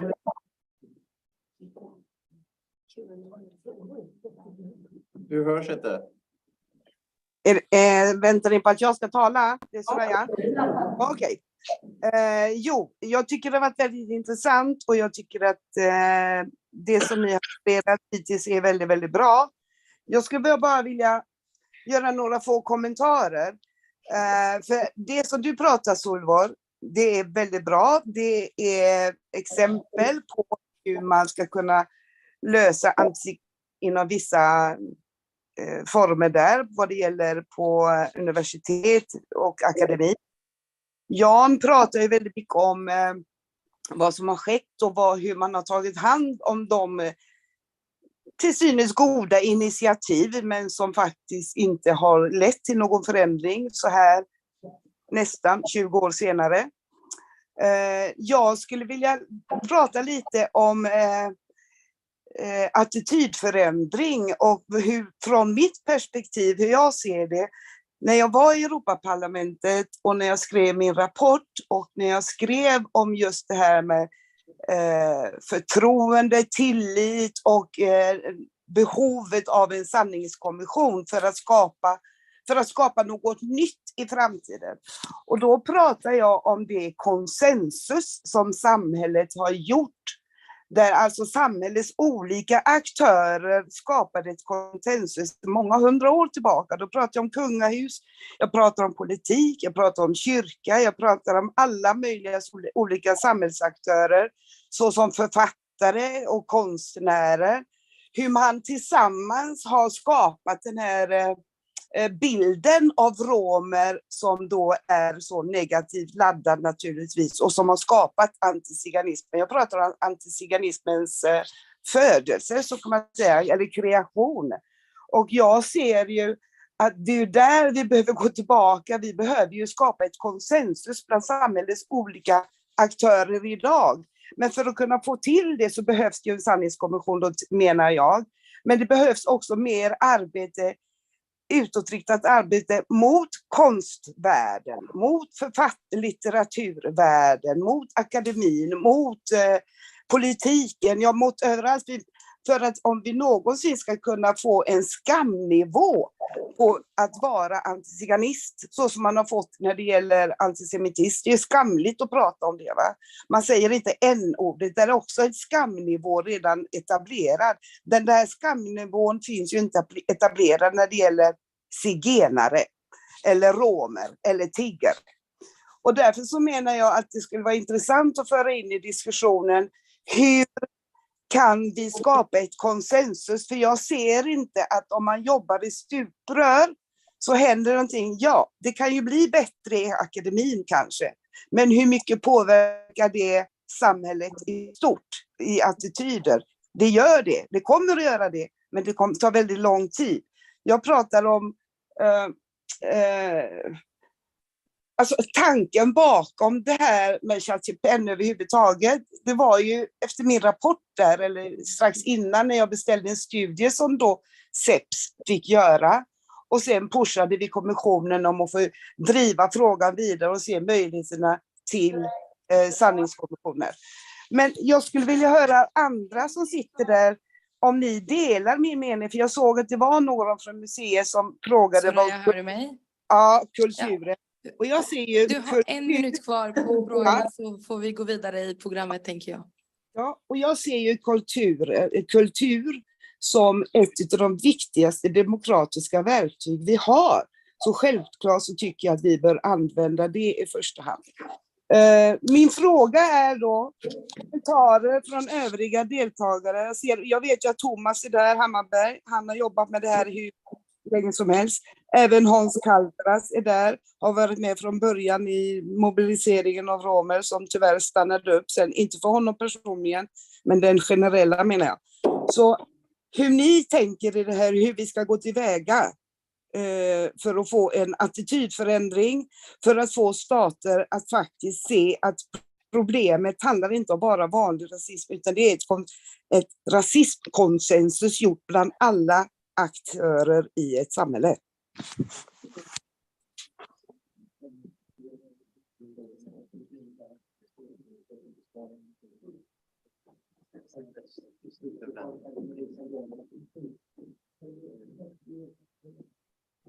Tack så mycket, Soraya Post. Jag föreslår att vi samlar upp frågorna och så tar vi de Q&A-frågorna som finns i chatten, att vi tar dem skriftligt och sen så har vi och lämna över ordet till våra 2 andra talare som finns med på dagordningen. Och jag ser att du räcker upp handen så du får en sista kort fråga.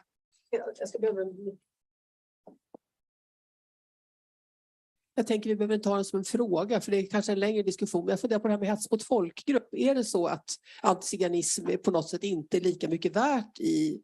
Det är den lagstiftning vi har och vi har skärpt den ganska många gånger. I och med att Sverige har ju inte det här förbudet mot organisationer som förespråkar rashat och så som man nu ska ha i många andra länder och FN tycker vi ska ha. Utan det är ju den här lagen vi har och den ser väldigt allvarligt på. Alltså det kan ju bli fängelsestraff och så. Men om liksom, som Bert Karlsson här då, han hade offentliggjort det. Absolut, det är ju det första rekvisitet. Det andra är det här att det ska vara ett utpekande av en specifik grupp.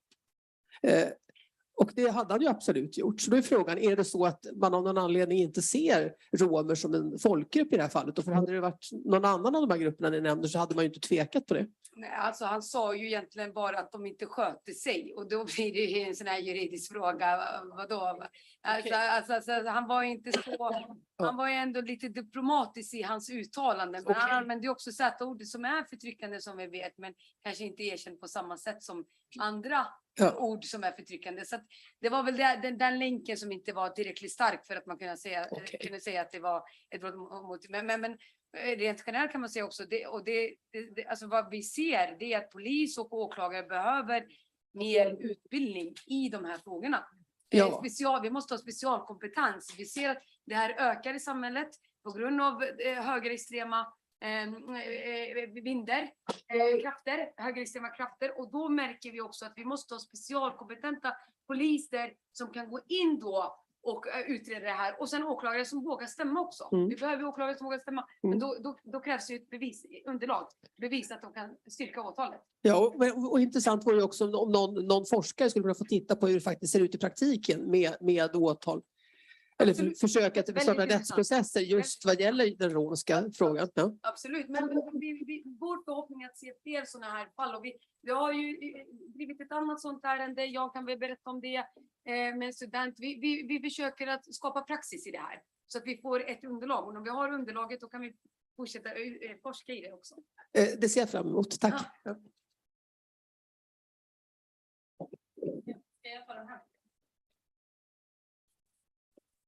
Tack så jättemycket för era frågor. Nu har tiden börjat dra ihop sig och vi har 30 minuter kvar av den här konferensen. Men vi har 2 fantastiska talare som också ska få komma fram och tala. Hans Kaltras som är en romsk aktivist och har haft en avgörande röst i de här frågorna som rör antiziganism. Så jag vill varmt välkomna dig och ta över scenen. Ja.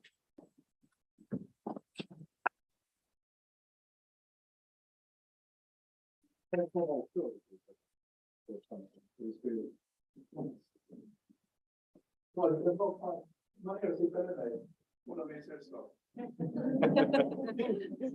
känner mig tryggare då. Jag har ju känt varandra i 55 år har vi jobbat tillsammans. De här fruktarna till de här frågorna. Så att det känns skönt att ha dig med. Vad säger du? Det är skönt att se dig också. Se mig? Jaha, tack. Vi möttes hos Katarina CHACHIPEN. Ja. Gång på gång och diskuterade vad som skulle göras. Och jag funderar ofta på... Det började 1967 redan. Ja. Så unga är vi. Ja. Men låt oss gå till vi skiter i det. Det var den tiden. Nu ska vi se, var la jag mina glasögon? Har jag glömt dem där uppe? Finns det glasögon där? Är det mina läsglasögon? Tack. Jag lämnade mina också. Jag ser ni hur Ja, det är det. samspelta vi är. Ja. Vi är nästan som enäggstvillingar. Det har sagts mycket idag och väldigt bra saker. Så att det känns som kanske lite förmätet av mig att börja upprepa lite av det som har sagts, eller kanske till och med mycket. Jag är väldigt tacksam för att bli inbjuden av Jan och verkligen och Valeria här som har jobbat för den här konferensen, om vi kallar det för konferens. Och jag är väldigt glad och tacksam att också få träffa alla dessa fantastiska ungdomar som jag träffade redan igår på en middag vi hade tillsammans. Och det finns alltså hopp om livet i och med er. Och ni är en enorm kraft. Så när vi började, då var vi inte så många. Och jag var nog rätt så ensam i min ålder. Jag var ju bara 17 år. Och det var ju Katarina som involverade mig i kampen för romernas rättigheter och berättigande här i Sverige på 60-talet. Och sen dess har jag fortsatt att jobba, och så träffade Thomas då i samma veva nästan. Och vi blev väldigt goda vänner. Ja, nu har jag skrivit mycket här för att jag tänker att annars kommer jag prata för mycket och kanske missa väldigt saker som jag vill ändå prata om. Och då kan jag börja med att säga så här då. Som drabbad av diskriminering, antiziganism och rasism har man två val. Att förneka sitt ursprung och identitet på bekostnad av att ständigt leva med oro för att bli påkommen, som kan leda till uppgivenhet och psykisk ohälsa. Eller att rakryggat utmana fördomar och fientliga krafter och utveckla en livsform som ger frihet och självständighet. Vilket ni ungdomar är ett bevis på att ni som romer bär på ett arv av förtryck, men trots det har lyckats förverkliga era ambitioner och inte låta arvet vara ett hinder för era drömmar, mål för ett självförverkligande. Men det har inte varit lätt, eftersom att ständigt bli betraktad som annorlunda och beskylld för handlingar som man inte är skyldig till kan förminska en om man undviker att ge sig till känna som rom. Som vi alla här känner till är romer en av de mest utsatta och marginaliserade grupper i Europa idag. I många länder förvägras de grundläggande medborgerliga och mänskliga rättigheter och utsätts för diskriminering och rasistiska övergrepp i olika former. Vilket även sker i vårt land. Romer vanligtvis befinner sig i allmänhet långt efter majoriteten av befolkningen när det gäller utbildning, arbetsmarknaden, bostäder och hälsa. I Sverige, till skillnad mot flera länder i Europa, saknar romer generellt praktiskt taget politisk representation i kommuner och i riksdagen. I stor utsträckning saknar romer inflytande och medbestämmande i frågor gäller deras liv, berättigande och framtid i sitt Sverige. Det som vi kallar för inkludering. Generellt känner sig många fortfarande utestängda från stora delar av etablissemanget i samhället. Trots god utbildning och att man lever efter de normer som gäller i landet. Eftersom man stöter på hinder för att man är rom. Vilket leder till en destruktiv bild om sina förutsättningar att skapa sig en trygg plattform i samhället. Romer bosatta i Sverige måste därför uppmuntras till att inflytande och delaktighet i samhället gäller även för dem, som för alla andra. Att möjligheter finns om man botar sin misstro för vad samhället representerar. Många ser fortfarande myndigheter, styrande och beslutsfattare som ett hot, vilket har sin naturliga förklaring i och med det arv man bär på av flerhundraårig antiziganism. Vad man måste på bred front arbeta med är att upprätta romernas förtroende och tillit för samhället och vice versa.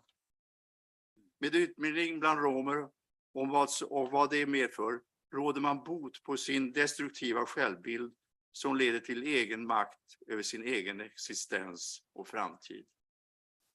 Därför är det absolut nödvändigt att man på allvar arbetar för att snabbt finna lösningar som ger romer och andra utsatta grupper motivation och uppmuntran att ta sig ur ett destruktivt tänkesätt, som att man inte duger eller har en chans att etablera sig i samhället. Ni ungdomar, alla här, bär på ett bra bevis på att utbildning är nyckeln till slutna rum. Romer ska inte, enligt regeringens förslag, vänta till 2032 för att ha samma rättvisa möjligheter som majoritetsbefolkningen till en trygg och välordnad tillvaro i samhället. Det är en skam att man har kommit på en sån regel. Det är en skam idag att i vårt land barn och ungdomar får bevittna hur familjemedlemmar och andra bortsorteras på arbetsmarknaden, trots att de försöker leva efter de spelregler som samhället står för. Men efternamn, etnicitet, hudfärg, utseende och ålder spelar högre roll än god utbildning, kompetens och personliga egenskaper vid bemötandet om man är välkommen till en anställningsintervju eller inte. I avsaknad av förhoppningar om att skapa en trygg tillvaro i det land som man anser som sitt hemland kan ändå känslan finnas av att man lever i ett ingenmansland. Att man betraktar sig själv som man inte hör hemma någonstans.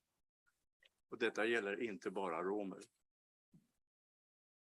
En del försöker lösa problemet genom att ta sig efternamn som klingar svenskt på bekostnad av att man tiger om sin identitet. Om man nu har mod och ork att stå emot familjens kulturella, religiösa, traditionsbundna samvaro.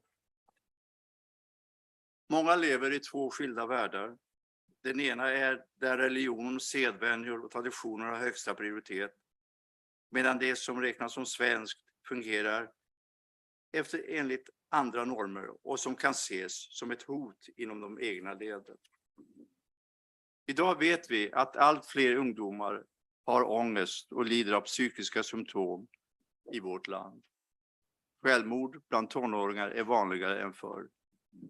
Någonting har gått snett i vårt samhälle och det är alarmerande, vilket våra politiker måste erkänna.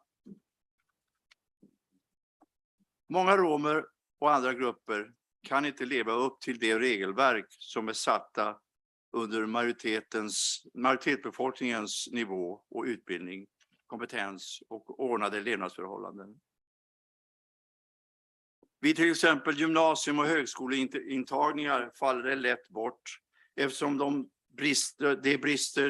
har brister i skoltradition och utbildning och inte kan konkurrera om platser till respektive högskolor.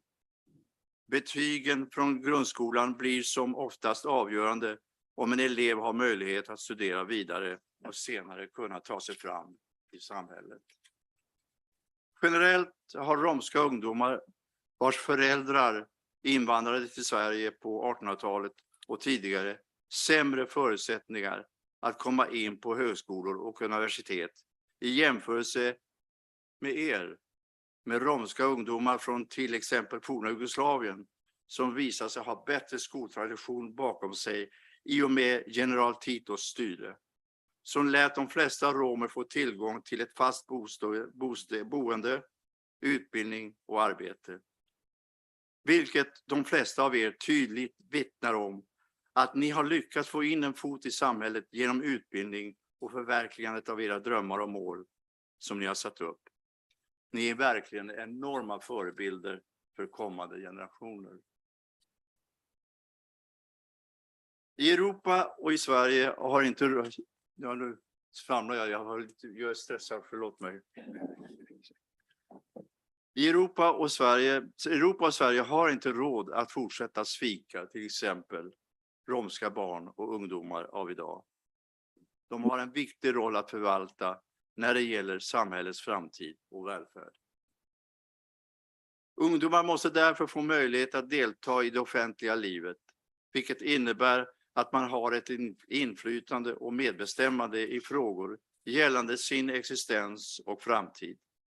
De bör rekryteras till offentliga tjänster på både lokal och nationell nivå. Detta är bara till glädje och gagn för alla romer. Media måste sluta med att kollektivt döma människor för att de är romer. Och det här görs idag fortfarande. Det är inte ovanligt att när en människa som har ett romskt påbrå har hamnat i något, i brottsligt sammanhang, så är det väldigt viktigt för reportrar på tv och radio att nämna att de har ett romskt påbrå, att de är romer. Idag skjuts folk dagligen på våra gator och torg i Sverige. Men det händer nästan aldrig att man nämner deras identitet, existens, alltså deras nationella, identitet. Och där gör man skillnad på romer och andra. Och det är också, det utvecklar ju naturligtvis en antiziganism.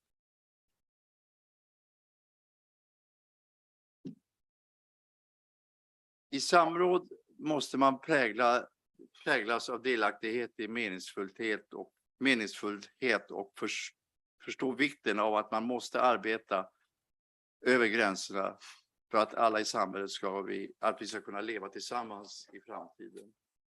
Och det här har man inte fattat idag heller i någon politiska sammanhang.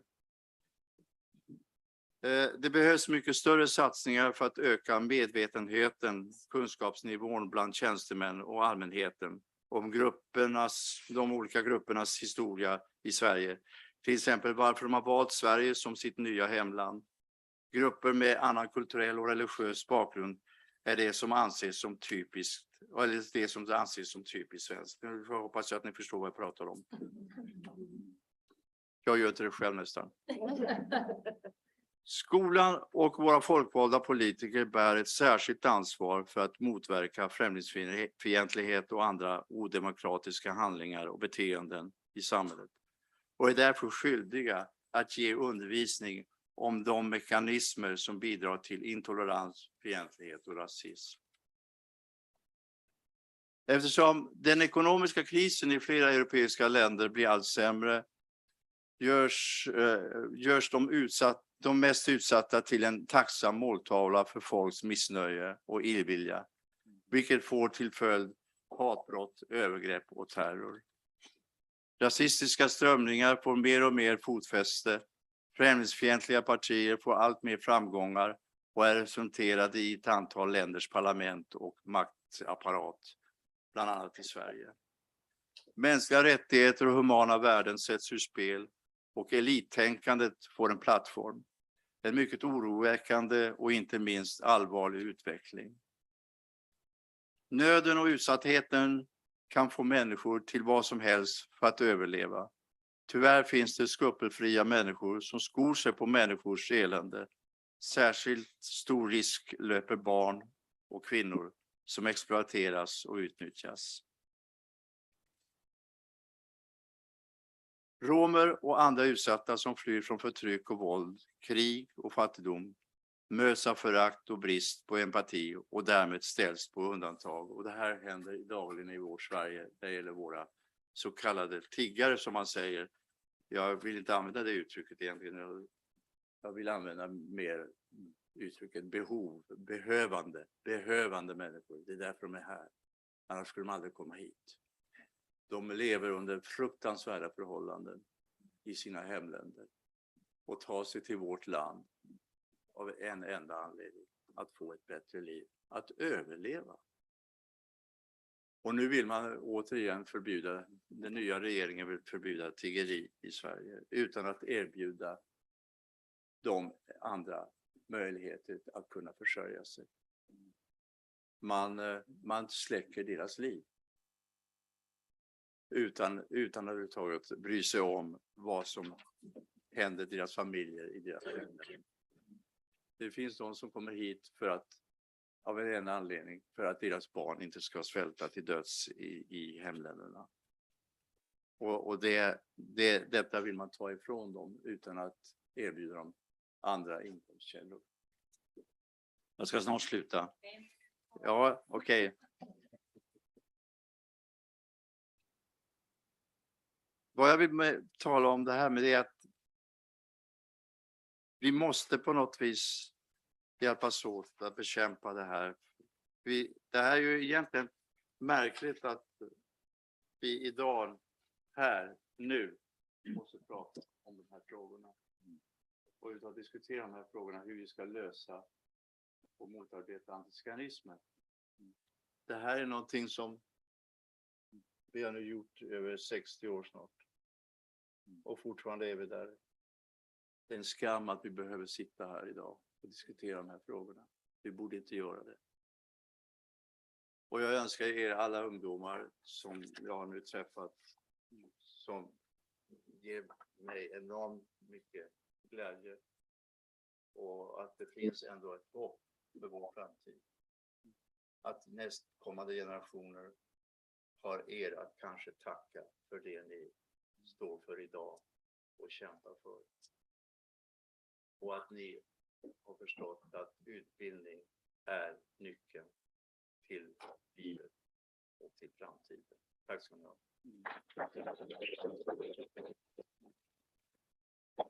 Tack så jättemycket, Hans, för de starka budskapen. Men också det här att det finns ett hopp och vi kan göra skillnad. Och jag håller med dig, det är en skam att vi står här idag. Men det är bra att vi står här idag, för vi ska mot den ljusa framtiden. Så jättestort tack alla ni som är här, och jättestort tack för det här fantastiska talet, Hans. Ja, jag ber om ursäkt att jag hade bråttom. Men jag vill presentera sist men inte minst Thomas Hammarberg, som har varit med i flera år och är en person som har gjort en otrolig skillnad. Och precis som Hans har haft och har en väldigt stark röst när det kommer i kampen mot antiziganism. Och för detta ordförande för kommissionen mot antiziganism. Så stort välkommen. Tack. När Hans talade, då kom jag att tänka på en sak. Nämligen hur viktigt det är att vad vi säger här inte stannar mellan oss bara, utan att det förs vidare. Och jag hoppas att det finns möjligheter att göra någon form av text utifrån de samtal som har förts här, som vi kan använda och föra vidare till fler och fler människor. Och Jan nickar på huvudet redan, vilket jag tycker är ett positivt budskap här. Jag är en gammal gubbe och varit med om en hel del och fått chansen att påverka en del också. Men när jag tittar tillbaka så känner jag att det blev inte riktigt som jag hade önskat. Jag var inblandad när diskussionen kom igång med att man skulle göra en ordentlig genomgång av förra seklets behandling utav romerna. Och den vitbok som då sen blev resultatet av den diskussionen var inte 100% bra, helt enkelt. Den tog fram vissa saker som var väldigt viktiga och den spelade en viss roll. Men jag kände att det var mer som kunde sägas och mer distinkt än vad som skedde. Och vad berodde det på då? Att det inte blev precis så bra och så avslöjande som vi faktiskt visste var nödvändigt att det kom fram. Och det var att de som hade makten inte riktigt satsade på detta. Vad som hände var ju att till slut så fick ju arbetet med den här vitboken vara att ett par stycken personer som rekryterades till departementet, de fick sitta där och göra det här arbetet som vi hade hoppats skulle göras på bredare basis, kanske inom universiteten. Men så skedde inte i det fallet. Det som räddade den att bli någorlunda meningsfull i alla fall, det var att de här två som fick den här svåra uppgiften, de intervjuade många av de romska personerna i vårt land. Så det räddade det hela, att det var så pass många intervjuer där. Men det blev inte fullt så lyckat som vi trodde. När den publicerades så Hans och jag var väldigt aktiva då en tid tillsammans. Vi sa till regeringen och till den minister som då var positiv och som var där och som hade makten lyckligtvis under den där perioden. Vi sa, ni kan ju inte släppa den här rapporten vad som hände under förra seklet. Och en bra bit in på nästa sekel, utan att ni kommer med förslag om vad vi ska göra nu för att säkerställa att det här inte händer i framtiden. Och det som var bakgrunden till den här kommissionen som Jan nämnde. Ambitionen där igen var positiv. Vi tyckte att det var positivt att det var en majoritet av ledamöterna. Så det var 9 totalt och 5 var romer och representerade romska intressen på olika sätt. Och så var det 4 gajer, som då, jag var en av dem då, som ändå hade ett engagemang i frågan och som var tänkt skulle ha bra kontakter med makthavarna i landet. Så kombinationen här trodde vi skulle kunna ge ett verkligt genomslag. Vi hade tänkt oss arbeta ganska länge, men efter 2 år så var det slut. Och då kom det besked att nu ska ni liksom göra slutrapporteringen och sen så ska vi gå vidare och då genomföra era beslut. Vi tyckte det var för snabbt för vi kände oss inte riktigt klara. Men det som gjorde oss besvikna, vi enskilda individer av vi 9 tillsammans, var att vi inte såg genomförande av flera av de viktigaste förslagen i den här rapporten. Och därmed så var vi alltså i ett läge, ambitionen hade varit goda, vi hade en bra minister som förstod vad det handlade om, men sen när det skulle bli praktisk politik så brast det.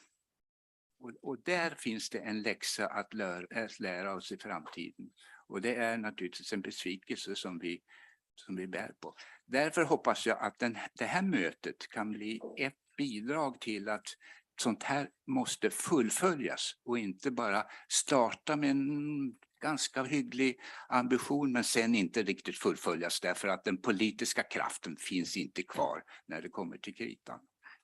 Det är vårt stora. Så jag hoppas att den här konferensen också ska innebära att vi liksom fångar upp de förslag som kommer fram här och kanske andra förslag också om att verkligen vara seriös i det här landet. Förslagen som kom om universiteten och det har varit väldigt viktigt och det hoppas jag verkligen att det kan föras vidare för att det räcker inte med några få duktiga personer som sitter i universiteten utan det måste bli en seriös forskning i de här viktiga områdena. Så det är en bit. En annan bit är att vi måste säkerställa att vi fullföljer och fördjupar den internationella kontakten. Det här är verkligen en internationell fråga. Kanske främst för Europa, men det är en internationell fråga. Och här har vi har en skyldighet att vara väldigt aktiva där. Vi är redan början på aktiva och vi har början på samarbete där.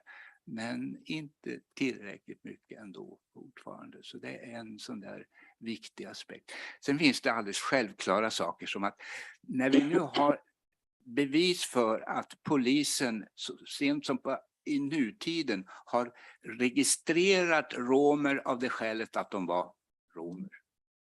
Det var det enda skälet. Det var inte så att de hade begått brott och att de var hade gått igenom den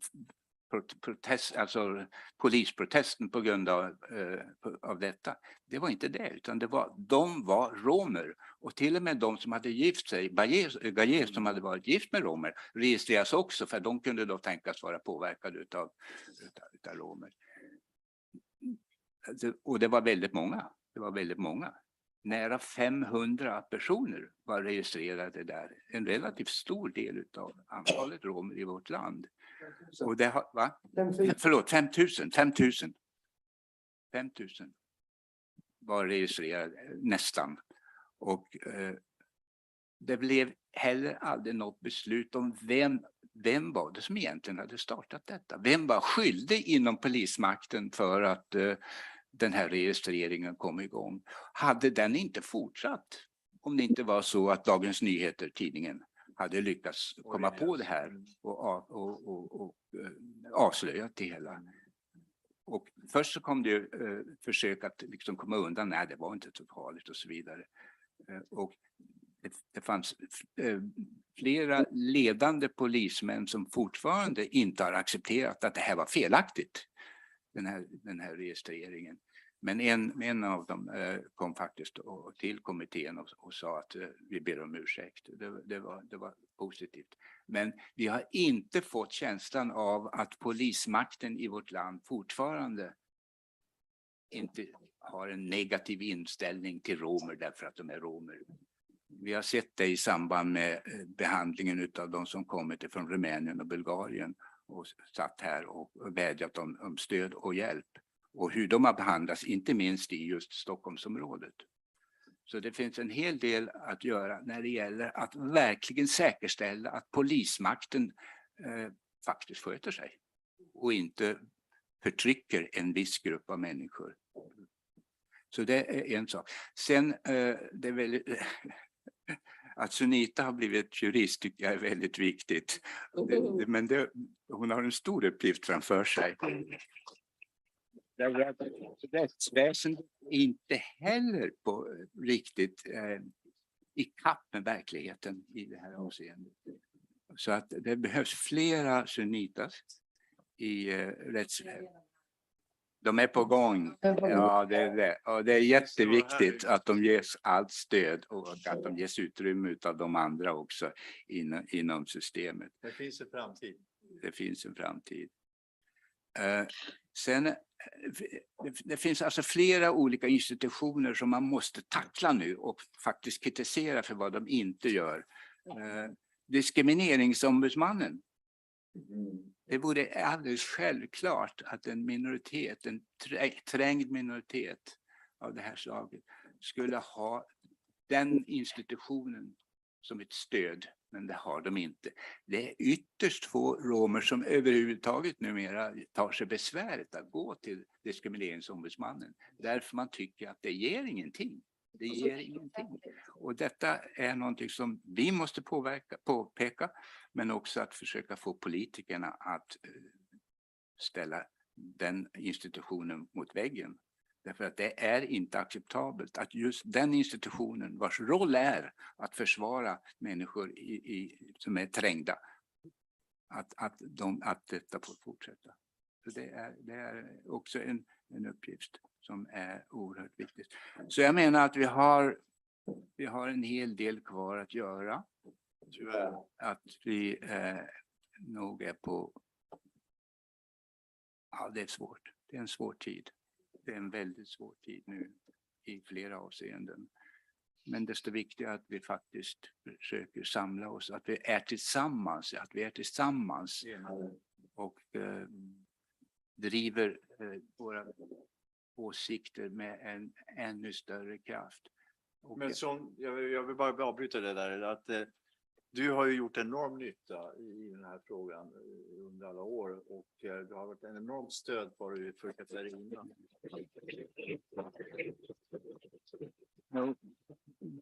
Det har varit en mentor för mig, kan man säga. Du är några år äldre än jag. Inte många, men några. Och vi har ju kunnat stött varandra och hjälpt varandra på vägen ändå. Och det har varit en lycka att få samarbeta med dig under de här åren. Vi har ju kunnat pusha varandra. Ja, så det finns ju mellan oss. Och nu är det Många av jag oss här som- en kamratskap som är viktig, självfallet. Och sen har vi Men- Jan då som också har kommit, som jag har också fått en väldigt god kontakt med och som jag anser en av mina finaste vänner. Vänskap är bra. Det är resultaten som räknas, alltså. Det är resultaten som räknas. Och vi måste göra det här tillsammans. Men alltså, medierna måste vi få bättre stöd av. Det är väldigt lite stöd från medierna idag. Inte bara inte stöd, de är emot. Alltså, rapporteringen efter mordet i Hisingen. Ja.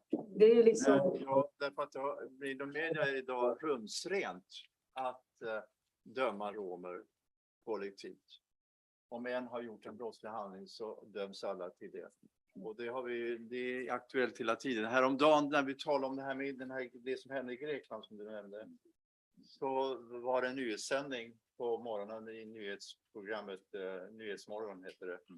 Och under nyhetssändningen så säger man, ja det har hänt en här att han var av romskt ursprung som stal någon bensin från en bil till sin moped. Varför var det så viktigt att säga att han var rom? Varför var det så viktigt att nämna det? Man tog bort den nyheten sedan. Det var bara en gång det visade att de insåg att de hade... Men det här händer hela tiden. Hela tiden. Har aldrig slut. Att romer får man uttrycka. Man får, det är rumsrent att kollektivt döma romer. I media. Och inte bara i media utan i alla sammanhang också. Ja. Så att, ja. Tack så jättemycket. Jag vill verkligen tacka Thomas både Hans och Thomas för era budskap och viktiga saker som ni tog upp. Och det som jag tror vi alla känner i det här rummet är att vi har ett hårt arbete framför oss. Men vi är starka tillsammans och det finns ett hopp. Och jag vill jättemycket tacka alla som har varit här. Men nu ska jag ge över ordet till Jan som ska ta slutordet. Så tack så jättemycket.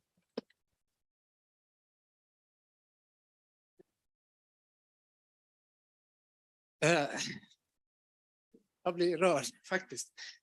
Jag tycker att det här är oerhört vackert. Det är Thomas som står för den kontinuiteten och de här unga studenterna som står för framtiden. Och att ni är så enade och vi är så enade. Det är oerhört vackert och det ska vi ta med oss, den känslan. Och vi måste bli ännu fler som gör det här. För det är ett hårt arbete, det är så mycket att göra. Det är många, vi orkar inte, vi har inte resurser. Folk går in i väggen, det går inte. Vi måste bli fler, men ta med oss den här känslan och se, jag tror att många växer, jag ser ju det hela tiden, jag själv också. Så det ska vi göra. Och till Thomas, det här spelas ju in som sagt och det är en grund som vi kan använda för att skriva om det här. Och CHACHIPEN här har ju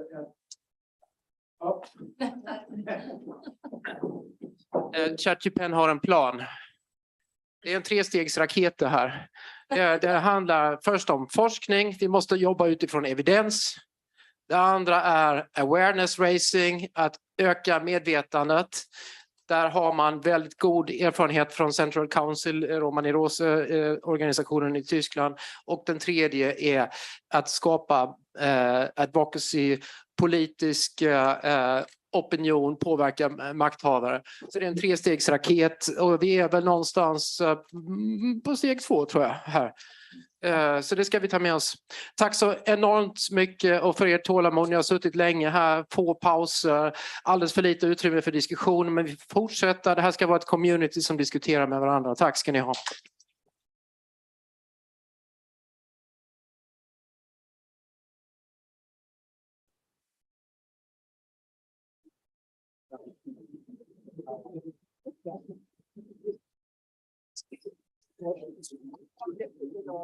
Thank you so much for all the panelists and attendees online, and also for our colleagues, Miriam Mir, Xavier Hadidi, Victoria Schneek, who have been supporting us from the background, and we do not see them. And once again, excellent job for Jan Selling and Valeria for convening this whole meeting.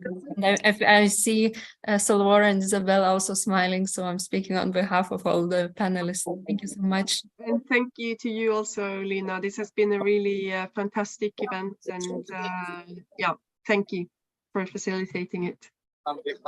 Thank you. And we keep in touch then for Madrid event. It's 16 December.